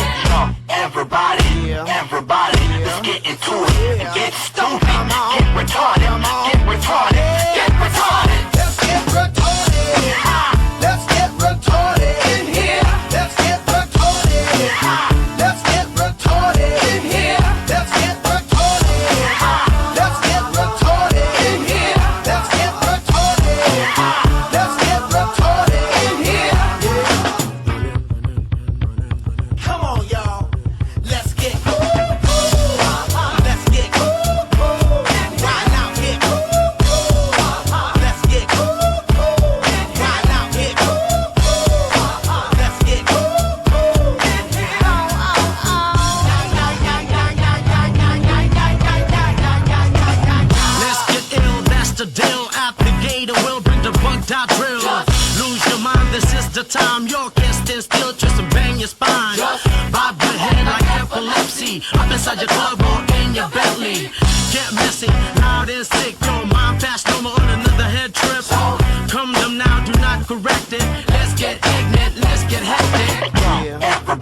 People with disabilities and advocates are calling on the provincial government to stop its proposed changes to how they receive income. They've now started a petition against the new Alberta Disability Assistance Program. Evan Kenny reports. You're starting from such a small pot, a small income to begin with, so any little change is a big change relative to you, right? Darryl Learie has severe anxiety, chronic depression, and is autistic. He has been relying on Alberta's assured income for the severely handicapped for nearly 30 years. I have a lot of anxiety I deal with, and a lot of things I can't do because of that anxiety, and a lot of fears in my life, a lot of fears. The UCP government is changing AISH, shifting some people to the Alberta Disability Assistance Program. Learie is against this move. He started a petition to stop the change. The more I look into the program, the more it concerns me. His petition points out 5 main concerns, including a $200 reduction in the monthly benefit and a reduction in the amount people can earn before the benefits are clawed back. I feel like I'm drowning, and this petition is me flapping my arms trying to stay afloat. Disability advocates in the province agree. It's going to be pretty dire for an awful lot of people. Inclusion Alberta says this will put people already struggling in a tougher spot. We're going to see people with less income. That's going to result in more food bank usage, possibly homelessness, people making incredibly hard choices. Learie started an online petition that now has more than 900 signatures. The province does not accept online petitions, so he switched to a hard copy. That now has nearly 200 signatures. If I succeed with one thing, I want it known that the disabled community does not approve of the ADAP program. The minister's press secretary says the new program will empower people with disabilities to find employment, and that Alberta's government is committed to providing supports for Albertans with disabilities and the organizations that assist them, ensuring these supports reflect their unique needs and abilities rather than following the current one-size-fits-all approach of AISH. ADAP will come into effect July 2026. Evan Kenny, CTV News, Edmonton. Hello, everyone.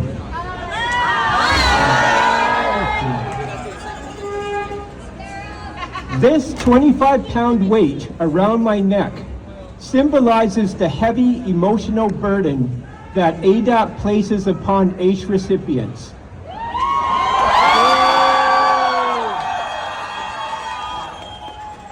ADAP threatens our very real psychological need for security and stability. That is why we are increasingly terrified, stressed, and anxious as the transition from AISH to ADAP approaches.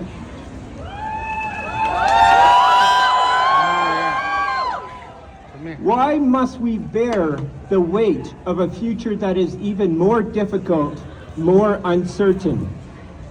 I do not want to bear the weight any longer. I demand relief.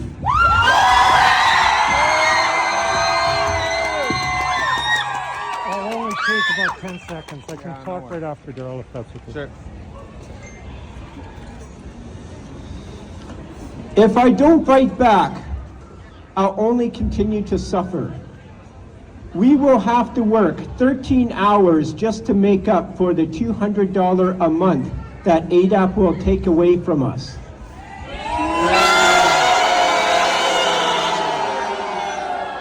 And for those unable to work, it is a loss they can do nothing about.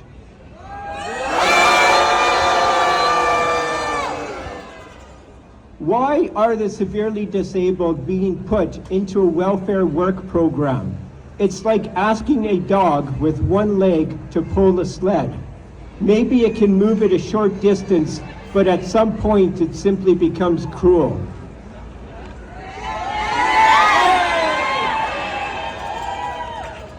And for those who can work part-time, how are we supposed to build a better future when ADAP reduces what we're allowed to earn before our income is clawed back?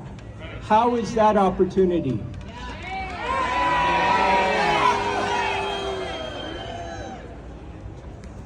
ADAP will force us to reapply for AISH, even though AISH is supposed to be assured. Do they not trust the doctors who performed extensive medical evaluations to determine our limited ability to function?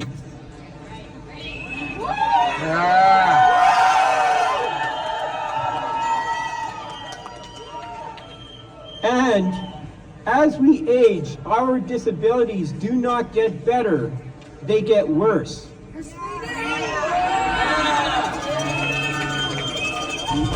We develop new health challenges, not fewer. The stability we need only grows more essential with time. Do they think we can reason ourselves out of mental illness? Do they not realize the brain is an organ, and like any other organ, it can fail, affecting our ability to think, reason, and regulate emotion?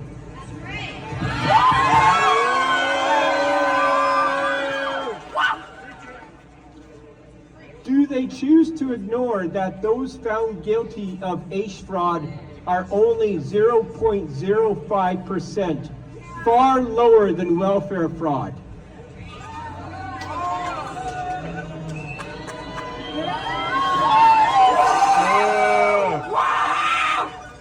And why no appeal process?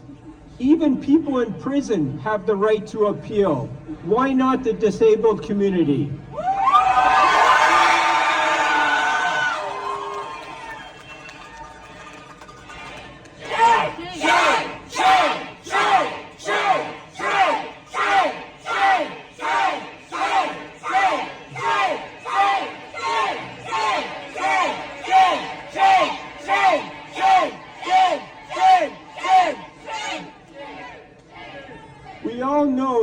Many of us had to appeal just to get onto AISH in the first place.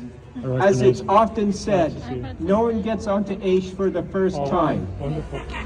This is why we must raise our voices now. Because if we consent with our silence, how much further will they push us towards an even worse circumstance?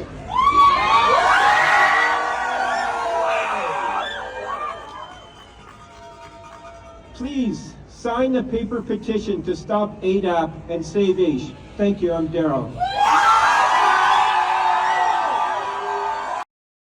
An Edmonton man is taking a stand against the province's new Alberta Disability Assistance Program, ADAP. Darryl Learie created a Stop ADAP Save AISH paper petition back in September and has since collected over 5,000 signatures. He since delivered it to the Alberta Legislature, officially entering it into the legislative process. The ADAP program is set to begin July of this year to be used in addition to AISH, dividing those with disabilities into two groups according to their desire and ability to work. Those moved to ADAP will receive $200 less in income, something Learie says will negatively impact the financial security of those living with disabilities. ADAP could potentially bankrupt me. You know, I'm not suited for a drop in income like this. It could send ripples throughout the disabled community. You know, people might have to downsize their rent. They might have to move from a more expensive location to a least expensive location, or the burden might be taken up by family and friends, you know, because they can't find a place that's within their price range. A lot of AISH recipients are also parents, so they have kids to think about. A number of advocates have already raised concerns about the financial impact the new system will have on those living with disabilities, while multiple municipal governments have unanimously passed motions to request the province pause the implementation of ADAP until thorough consultation with those living with disabilities has been done. Edmonton Decor. Mr. Speaker, it's with great pleasure to rise and introduce you and through you to the members of the Assembly, Darryl Learie. Darryl is a constituent of mine, an advocate for people with disability, and a fighter for a more compassionate society. I ask Darryl to rise and receive the traditional warm welcome of the Assembly.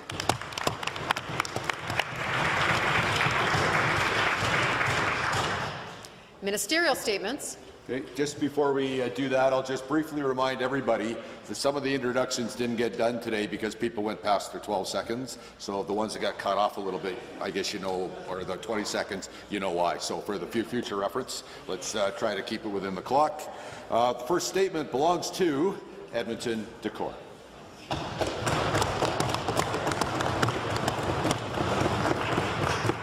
Mr. Speaker, this government's decision to replace AISH with the Alberta Disability Assistance Program, ADAP, has left thousands of Albertans with disabilities feeling afraid, stressed, and overwhelmed.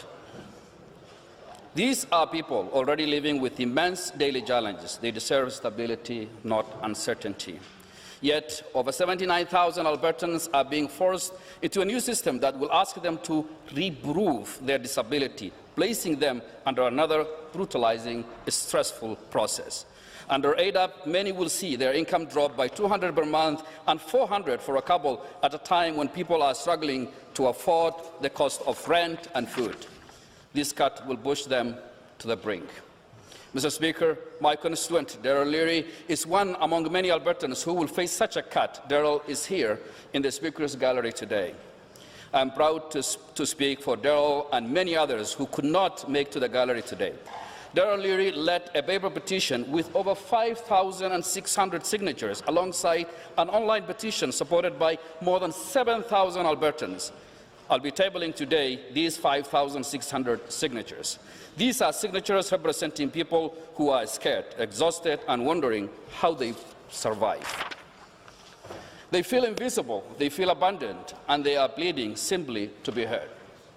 They are not alone. Municipalities like Edmonton and Lethbridge and others have voiced their concern, expressed compassion, and called this government to cancel ADAP and truly listen.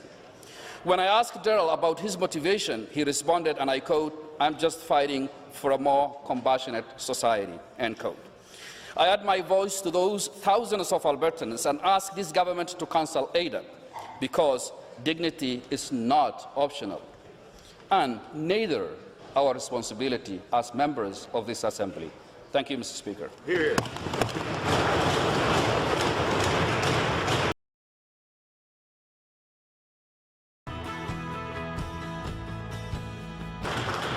St.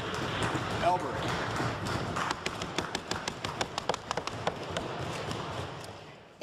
AISH recipients will be transferred to ADAP without any clarifying regulations about what will happen with the AISH dismantling, and people are frightened.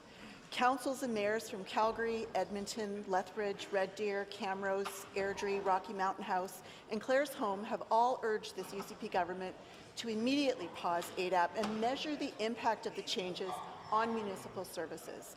Darryl Learie, an AISH recipient who is responsible for collecting almost 6,000 signatures asking the UCP to stop the ADAP transition, wrote an essay that he sent to all of us, talking about what that transition means to him. And I'm going to share a few excerpts from his essay.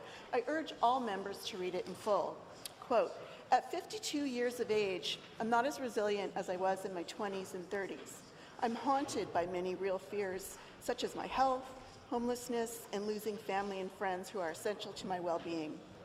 These fears are the result of too many friends and family who have passed away, which reflects an essential support system that has significantly declined," end quote. Darryl went on to say, I quote, "Before I got onto AISH, I tried seeking employment through several employment programs and personal effort. The longest I could maintain a job was 2 weeks before I succumbed to despair, helplessness, and depression. My depression is ongoing and episodic. In the past, it has led to 5 suicide attempts and a few resulting in hospitalization," end quote. Since the 1980s, Mr. Speaker, AISH has afforded severely disabled Albertans rights-based income security. That means they didn't have to worry, and that will end July 1st. I urge this government to listen to the governments of Calgary, Edmonton, Lethbridge, Red Deer, Camrose, Rocky Mountain House, Clare's Home. Listen to them before more people are hurt and municipal services that are already stretched to the limit start to collapse. Thank you.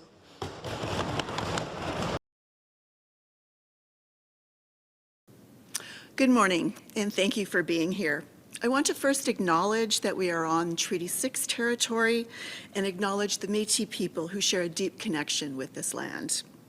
Today I'm joined by disability advocate and accessibility consultant Zachary Weeks and Darryl Learie, who was instrumental in organizing a petition and got almost 6,000 signatures urging the government to stop ADAP. And I was actually able to read his essay in the Alberta Chamber. Now, today marks 1 month until the transition from AISH to ADAP, or more appropriately, the dismantling of AISH. Now, what I want to tell you and be very clear about this, all of the things that the UCP government have been saying about ADAP and why they're doing it is a lie. They are lying. They have been lying to Albertans. They have been gaslighting people with disabilities for over a year now. Now, let me be crystal clear. This government is saying the new ADAP program will be beneficial to people with severe disabilities because it will allow them to work. They already had that ability to work. They already had it. It's in the legislation, it's in the regulations, it's factually correct. They already had the ability to do that, and they could earn up to $1,100. Now this government is taking that right away from AISH recipients to earn that much money, and they're saying they're putting them on a program that will allow them to work and earn lots of money. The only problem is it is less than they could earn before, and the core benefit is $200 less than it was before. They have been lying. This transition is not to help people with disabilities. This is a cost-saving exercise. This is blowing up AISH, creating a two-tier system, and deciding who can work, who cannot work, without actually defining what the criteria will be that adjudicators will use. So naturally, people are terrified, they're afraid. We know this is not going to work. We're in a recession. There are no jobs. To expect that 40 or 50,000 people are going to be able to find jobs instantly is ridiculous and dangerous. And that's why we are here right now saying, please listen to all of the people that are urging you to stop this dangerous transition before it's too late. Listen to our voices. I'd like you to listen to Zachary Weeks, who also has a message for this UCP government. Thank you very much, Marie, and I think it's clear to say that every day I am seeing message after message from people with disabilities across Alberta. These are real people reaching out, and they are absolutely terrified of transitioning from AISH to ADAP, and they have every right to be. Now, we're talking about individuals with severe disabilities, people who already face enormous barriers just getting through their day. They're being told they need to figure out how to adapt to a system that expects more from them with less support. I keep hearing the same question over and over. How are we supposed to find work? Because the reality is, not everyone can work. Some people simply do not have the physical or cognitive ability to enter the workforce. And even for those who do, where are the supports? Because right now, there's nothing meaningful in place to make sure employers, for example, hire people with disabilities. There are no incentives to keep them employed. What we are seeing from this government is arrogance and a lack of responsibility. They're trying to spin this transition as something the disability community wanted.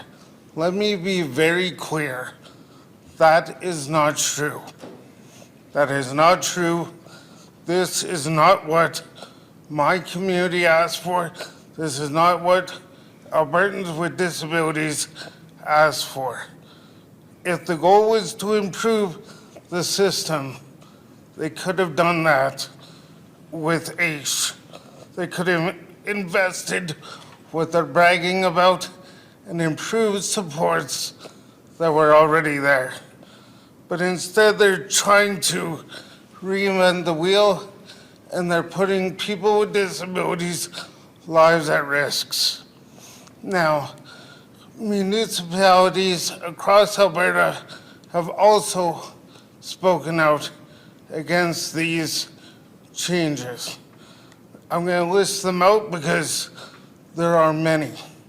Edmonton, Calgary, Lethbridge, Camrose, Medicine Hat, Grand Prairie, Clare's Home, Red Deer, Vegreville, St. Albert, Rocky Mountain House, and the Alberta Medical Association, as well as several other nonprofits, have spoken out to pause this program, to pause the rollout that is going to severely affect people with disabilities.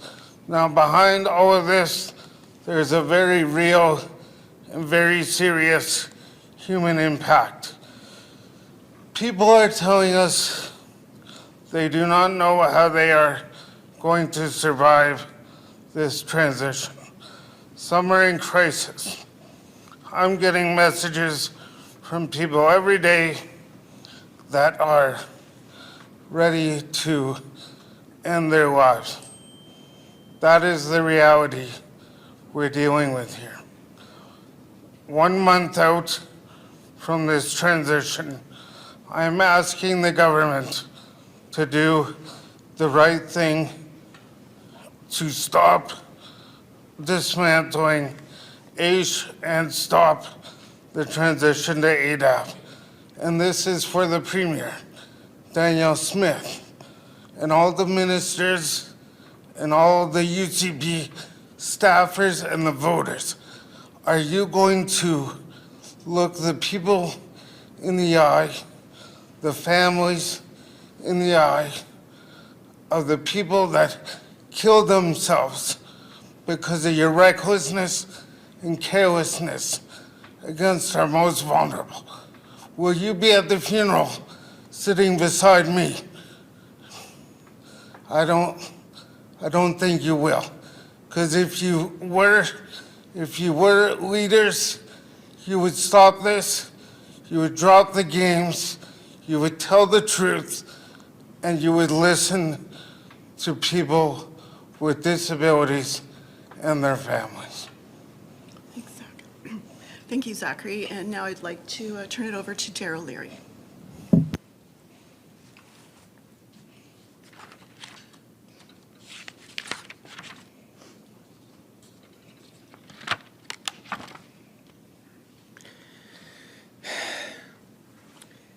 The recently proposed changes to AISH, the reduction of various disability supports, and the introduction of ADAP have caused daily significant stress, anxiety, and fear within a disabled community that already struggles with demanding and unpredictable physical and mental health challenges. Reducing financial stress and uncertainty is critical so that people with serious mental health concerns can appropriately address and manage their conditions. For many of us, psychological stability is necessary for our ability to function, cope, and survive. I have suffered greatly from generalized anxiety, depression, ADHD, and autism for a long time.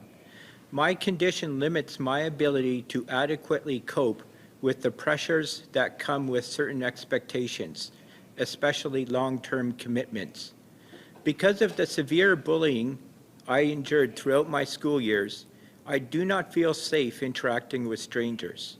This also limits my ability to negotiate friendships.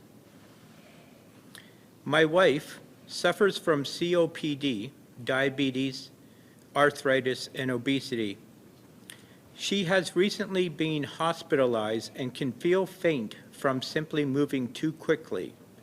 As a couple, we could face a 12% reduction in our income, which could force us to forego prior financial commitments, possibly face bankruptcy, and leave us with no choice but to move in with family because of rising rent costs.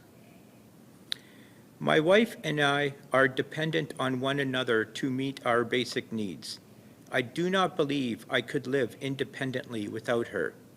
ADAP threatens the fragile balance of our current living strategy. 1 month out of this transition, I am asking the government to do the right thing. Stop dismantling AISH and stop the transition to ADAP. My dream is to exist without threat.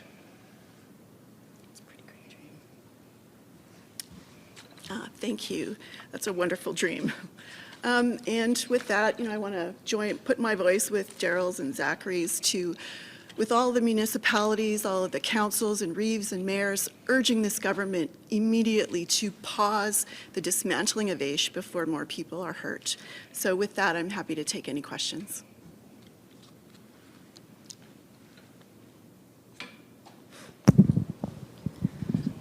Okay, so we're gonna start with questions in the room.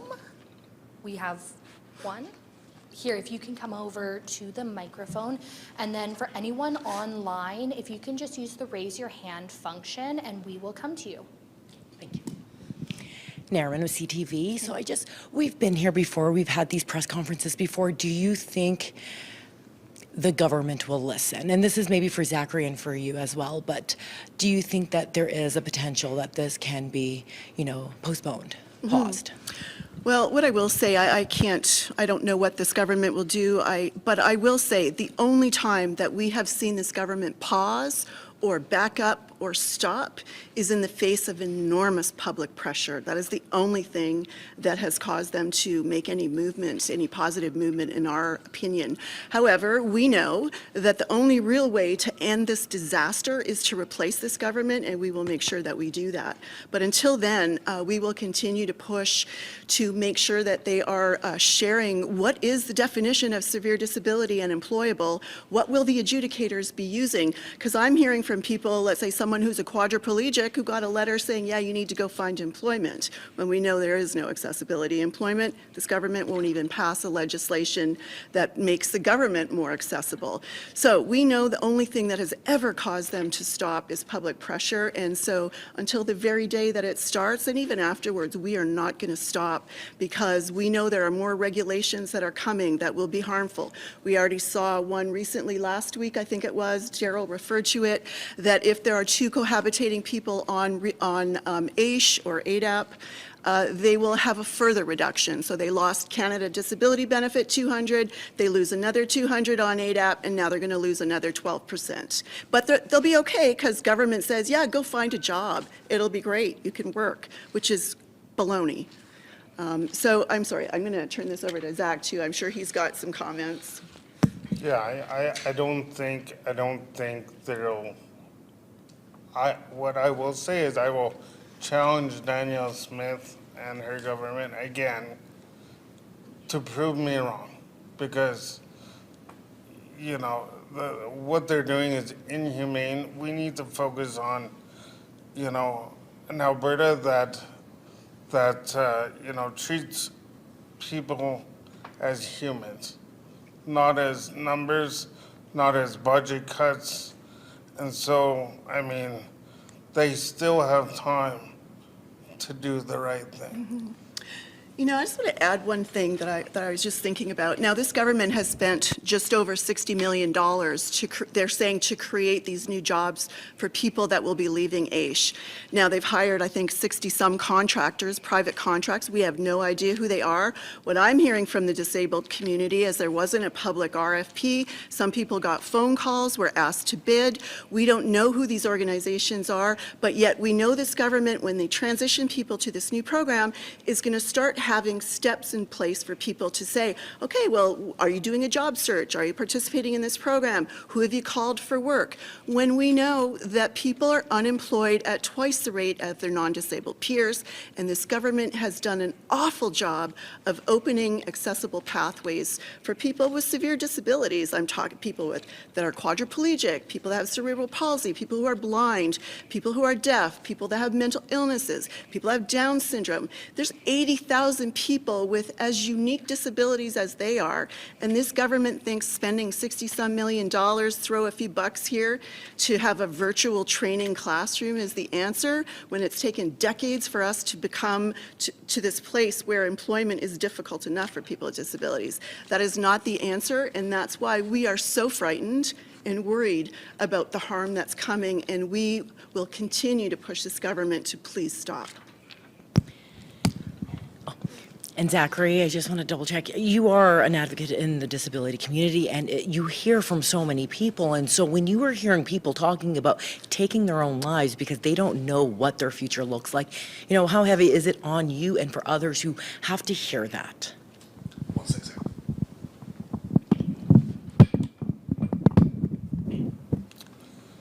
Well, it has been tremendously heavy to hear these sort of comments, and you know,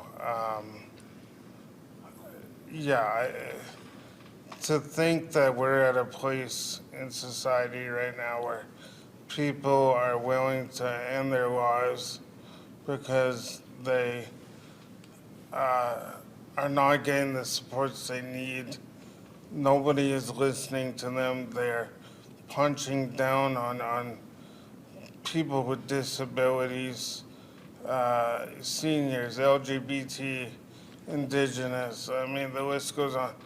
But it is tremendously heavy on my mindset, and that is why I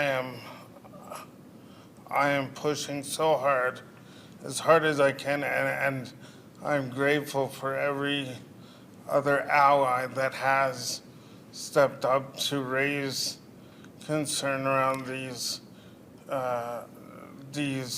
changes that are forthcoming. But we need to, and I would ask, I am an ally to the Indigenous, I am an ally to the LGBTQ, I am an ally to the seniors, I'm an ally to rural Albertans. They need to, will you please be an ally to people with disabilities. Albertans do not, real Albertans do not believe in forcing people to kill themselves because of some budget line.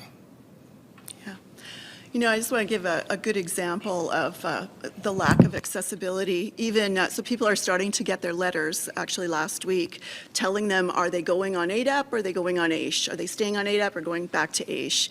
And the letter is 2 pages long. It uses a lot of government jargon and words that we use as elected people.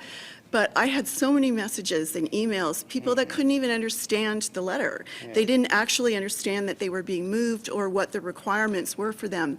And this is the way it's been. Government services are not even accessible to people with disabilities. I mean, your screen reader can't even, you can't even use your screen reader to read the letter that you received. So the lack of accessibility, the lack of awareness just gives you an idea of the depth of the danger that people with disabilities are facing with this $200 cut and then this requirement to go out and demonstrate that you're finding work. You know, 1/3 of the people on AISH don't live in the big cities. And if you think getting around with a disability is easy, you're sadly mistaken. And these are people that are going to lose more because they can't demonstrate successful job search. And that's the kind of transition that's going on right now. So like Zach said, we need every person to tell this Premier and your MLA to stop this disastrous move before it's too late. Okay, we're going to move online to questions. We have got Heba from City News Edmonton. Your line should be open. Oh, please unmute yourself.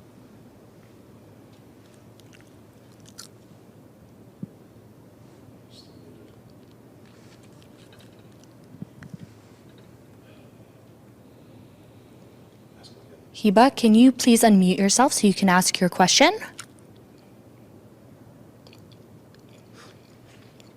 Hi, sorry, can you hear me? Yes, thank you. I have a canal with City News here.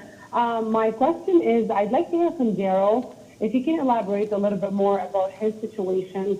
How long has he been on AISH, him and his wife, and how it's going to impact him once switching to ADAP, if that's going to be the case.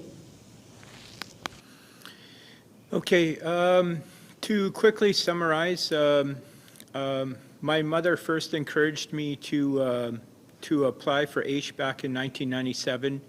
I met my wife in 2008. Shortly after then, she also went on to AISH. So together we've been on AISH since, as a couple since 2008. The newest legislation, which was published just the day before the end of spring session, so it couldn't be debated in legislature, was that in August, couples that share either AISH or ADAP will see a 12% reduction in income. Together, that would cost my wife and I $466. As in terms of impact, my wife is seriously considering selling her car and getting a cheaper car. And I'm also possibly looking at credit counseling because we just have to possibly forego on previous financial commitments when we thought for decades that we could depend on what was originally assured income.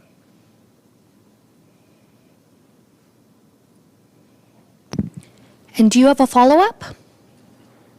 Yes, thanks, Darryl, for answering my question. Just a quick, I saw your post on Facebook about your essay or basically petition being considered in the legislature. So how did it make you feel that basically this happened, and also how significant it is that something you did might affect or impact the lives of thousands in case the government consider basically halting or stopping that switch? Well, the petition that I had started and managed to garner almost 6,000 signatures was really a fear response. It gave me a sense of being proactive, and that gave me some sense of control over a circumstance where otherwise I would have felt helpless. The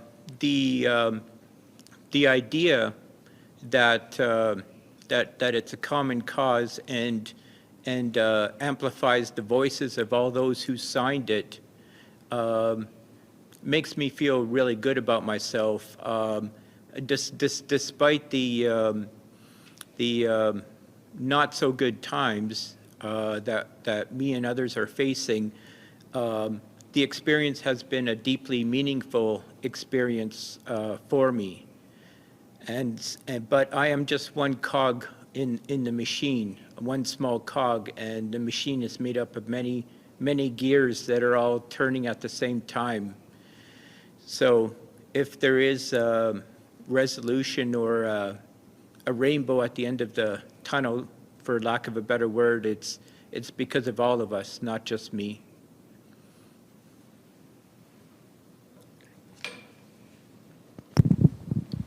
Okay, thank you all. That concludes our press conference today. Tens of thousands of AISH recipients are finding out if they'll soon be transitioned to a new program. The province says the Alberta Disability Assistance Program, known as ADAP, is intended to expand work opportunities while maintaining essential supports. Opponents say it will lead people further into poverty. Armin Issa reports. To expect that 40 or 50,000 people are going to be able to find jobs instantly is ridiculous and dangerous. The NDP is once again calling on the province to reverse a decision it says is going to affect thousands of disabled Albertans. Starting July 1st, more than half of all AISH recipients will be transitioned to ADAP. The NDP was joined by two disability advocates today who say the changes are causing confusion and fear. People are telling us they do not know how they are going to survive this transition. Some are in crisis. People on AISH are now getting letters letting them know if they are being moved. We could face a 12% reduction in our income, which could force us to forego prior financial commitments, possibly face bankruptcy, and leave us with no choice but to move in with family. It's been a long day and a past few months for Darryl Learie and Deborah Strobel. The common law couple is being transitioned to ADAP. I mean, you're going to lose hundreds of dollars a month. I mean, that's really unfair pressure to put on people. The province says ADAP will help people enter the workforce without being penalized for going over a certain income level. It says they will receive customized one-on-one support and access to resources needed to gain new skills for the workplace. It's not like I don't want to work. I can't work. I can't stand long. I can't sit long. I can't walk with weight. If people disagree with being moved to ADAP, they can appeal, and the cost of one medical reassessment will be covered. About 30,000 Albertans receiving AISH will not be transitioned to ADAP, including those with profound developmental disabilities and people 60 years of age or older. Nara Nisa, CTV News, Edmonton. New changes coming to Alberta's long-running disability income support program known as AISH. On July 1st, some Albertans living with disabilities will transition to a new assistance program. Disability advocates say they could lose hundreds of dollars a month. Introduction of ADAP have caused daily significant stress, anxiety, and fear within a disabled community that already struggles. Darryl Learie suffers from anxiety, depression, autism, and ADHD, conditions he says are detrimental to being part of the workforce. He's been on AISH for almost 20 years along with his wife, noting the significant financial impact for couples on income support under the new program. Together, that would cost my wife and I $466, which could force us to forego prior financial commitments, possibly face bankruptcy, and leave us with no choice but to move in with family because of rising rent costs. Learie launched a petition to stop the planned transition from the Assured Income for the Severely Handicapped AISH program to the Alberta Disability Assistance Program ADAP for most current recipients, which is scheduled for July 1st, saying so far nearly 6,000 people have signed. But the government telling City News in a statement, ADAP expands disability income assistance to thousands of Albertans who need support, but who may not have been eligible under the previous one-size-fits-all approach. Adding ADAP was thoughtfully designed based on the input of Albertans with disabilities. There's a very real and very serious human impact. People are telling us they do not know how they are going to survive this transition. Some are in crisis. I'm getting messages from people every day that are ready to end their lives. Both weeks and Learie joining the opposition NDP Monday. All of the things that the UCP government have been saying about ADAP and why they're doing it is a lie. They are lying. They have been lying to Albertans. They have been gaslighting people with disabilities for over a year now. Under the current AISH system, those on supports can work but have their income over a certain level deducted from the monthly allowance. The province argues the new program will allow the highest employment income in Canada while still receiving benefits. Several municipalities, including Edmonton and Calgary, have passed motions asking the government to put the changes on hold. I am asking the government to do the right thing. Heba Kamal Shufi, City News, Edmonton.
Hi, I'm Darryl Learie, and this video is about my legacy.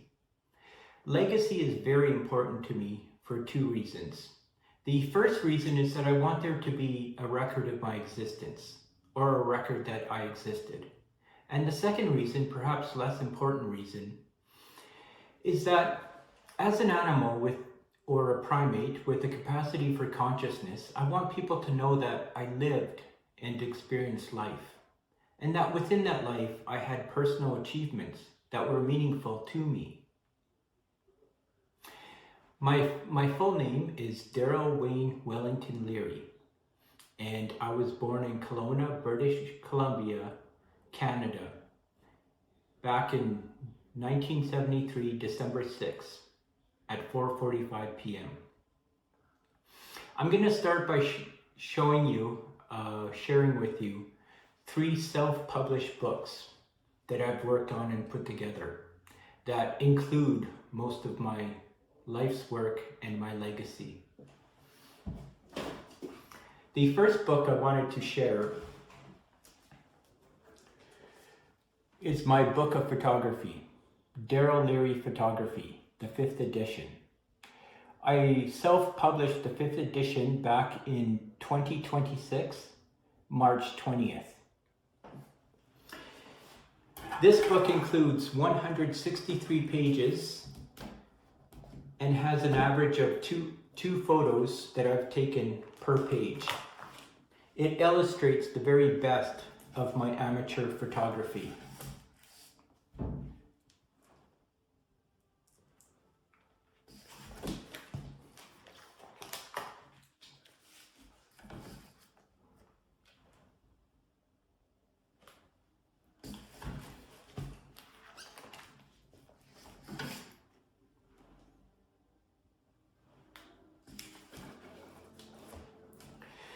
This book includes different types of photography: macro photography, wildlife photography, 3D photography, 360 photography, astrophotography, and a few other different types. It also includes photographic concepts that I personally invented that I wanted to showcase within this book. The purpose behind this book, aside from illustrating the very best of my amateur photography, was to capture beauty within the world, or try to create beauty using my creativity and share that beauty with the world. I have created a digital copy and uploaded that digital copy to the Internet Archive. The Internet Archive is the museum of the Internet. It is my gift to the world, and I hope that the world appreciates it. My way of trying to add some beauty to the world.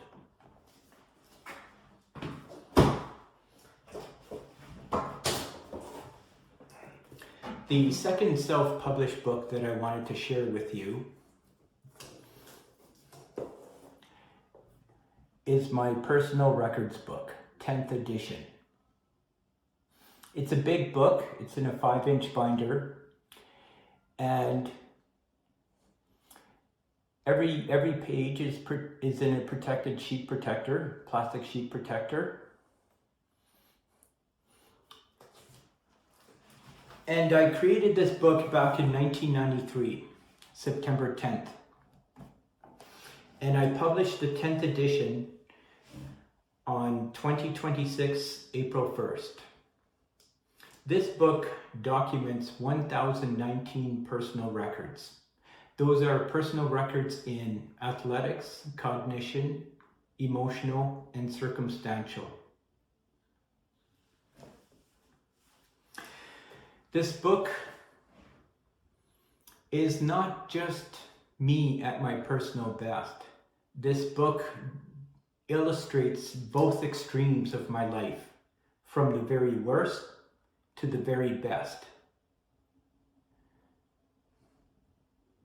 So it's not just a book of look what I can do, or a book of me bragging about my accomplishments, as it shows me at my very best, and it also shows me at my very worst within my life. It shows my life at its best, and it shows my life at its worst.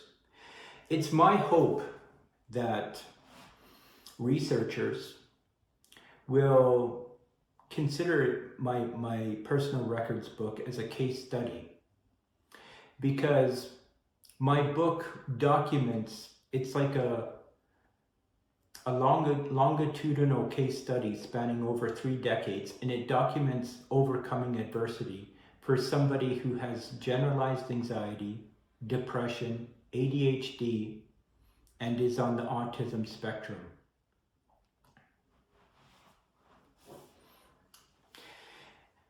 And it covers multiple domains of my life. The records are in many different themes, and it's my great hope that at least some records will appeal to most everyone, because people have different interests. The book has just over 440 pages,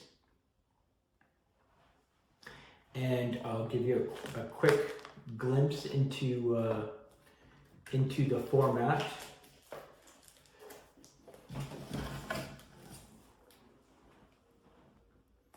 So that's basically the how the book looks inside. And each record, all 1,019 records, have an index number, a record name, a personal record, a date achieved, and a W5, the who, what, where, and why.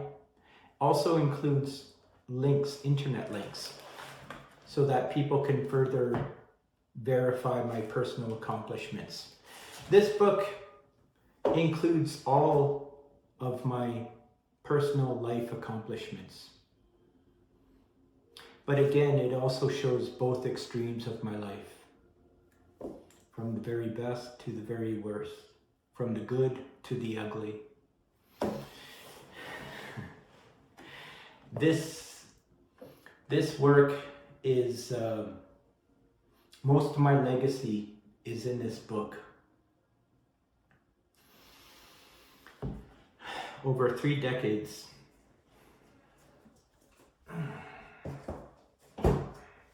The third book I wanted to share with you is my compilation of personal writing. And this book, it's a newer book, features the very best of my writing from 1995, April 1st, going forward. So it's not all my writing, it's the very best of my writing. And it has different types of writing. It has poetry, it has stories that are fiction, stories that are non-fiction, and also includes essays that I have written.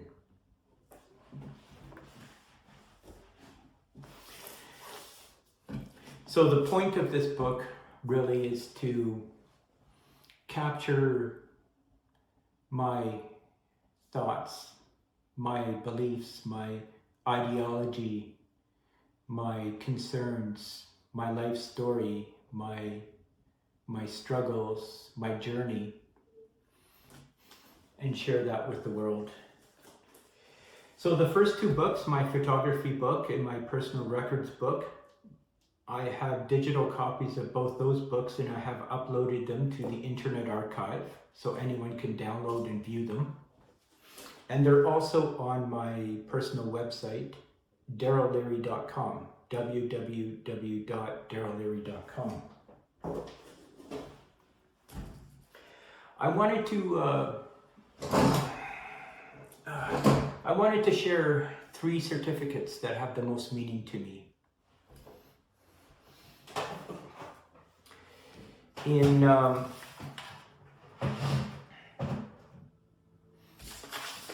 Back in 2011, February 9th, I achieved my first Guinness World Record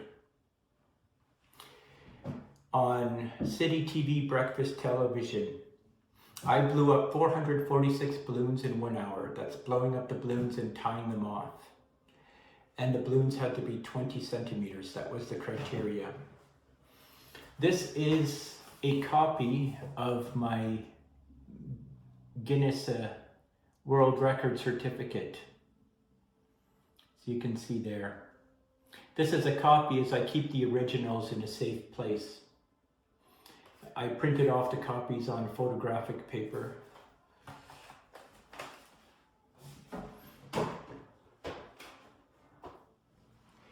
The second certificate I wanted to share with you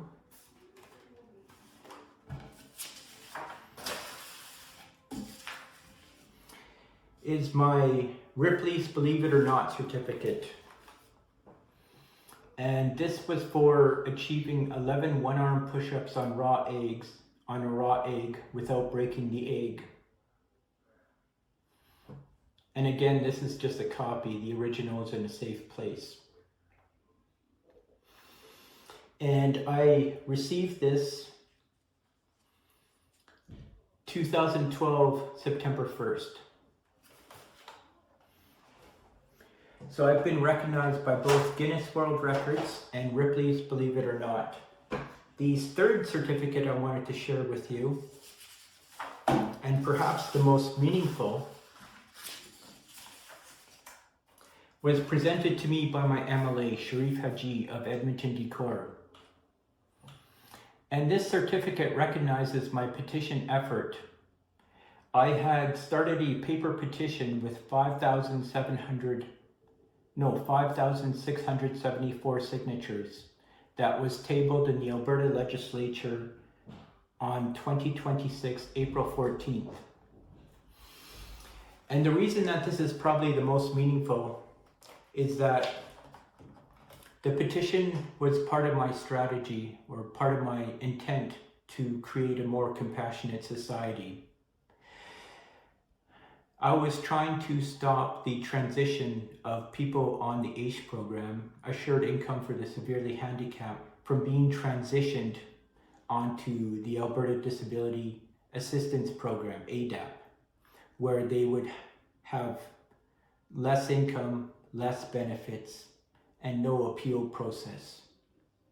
So I was fighting to maintain the same quality of life or better for people who are too disabled to work.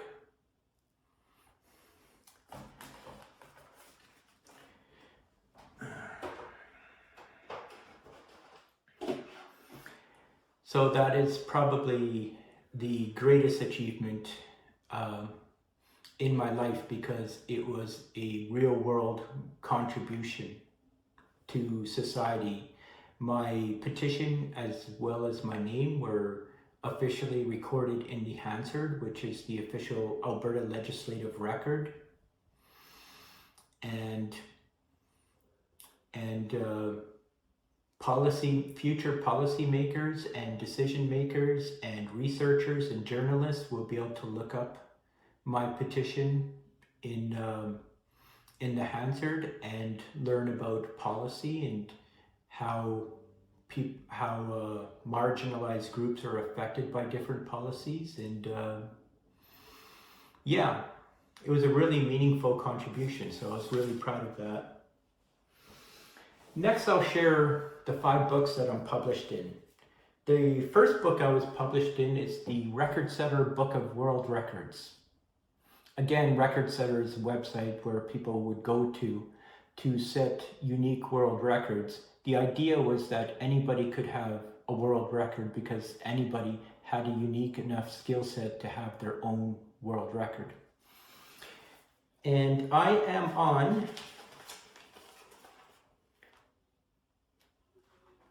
page 86. And you can probably see my name there. It references my one-arm push-ups on an egg. Bit of glare, but yeah, you can see that. So that's the Record Setter Book of World Records. And I was published in that book on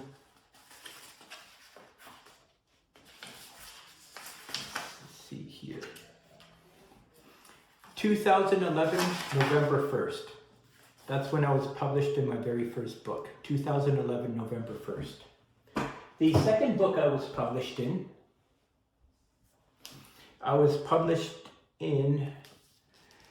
The Ripley's Believe It or Not, Download the Weird hardcover book, the 9th annual hardcover book. And I was published in this book back on 2012, September 1st. And I am on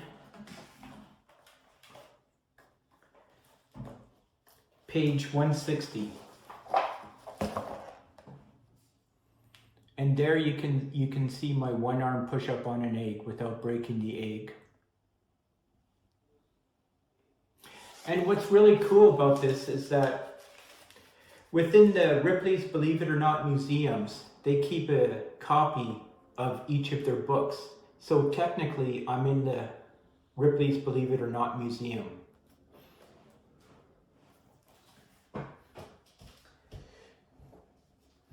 The third book I'm published in is Horrid Henry's World Records. And I'm published on page 103, where it talks about my blowing up 446 balloons in 1 hour. And I was published in this book back on 2013, September 12th.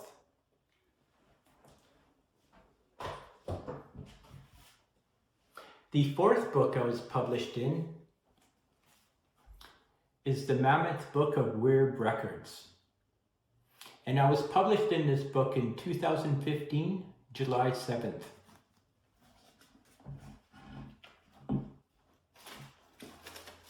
And I'm on page 367.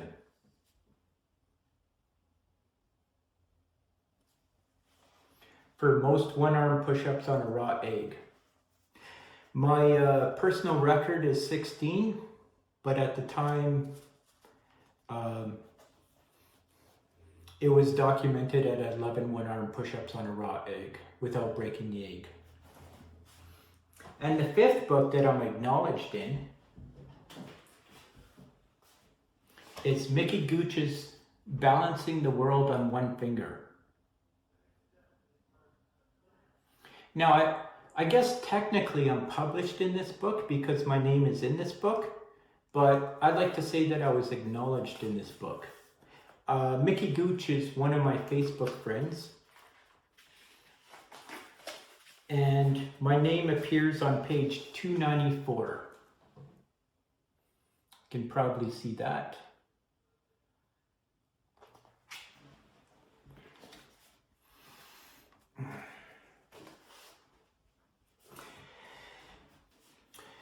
Another meaningful part of my legacy that I wanted to mention is that from 2022, September 6th to 2024, August 6th, I had donated blood 11 times. The reason that I stopped at 11 was because I became very anemic, and it has taken me a long time to build up my blood iron levels to a healthy level. But of course, donating blood is a very personal and very meaningful and one of the greatest gifts you can give the world. And I was able to leverage the experience in such a way that I had interviews on a couple radio shows, and I was able to talk about blood donation on those radio shows, urging people to donate blood.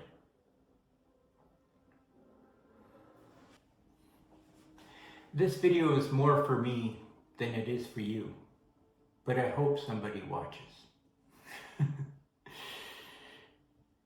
Thank you for watching. I'm Darryl Learie.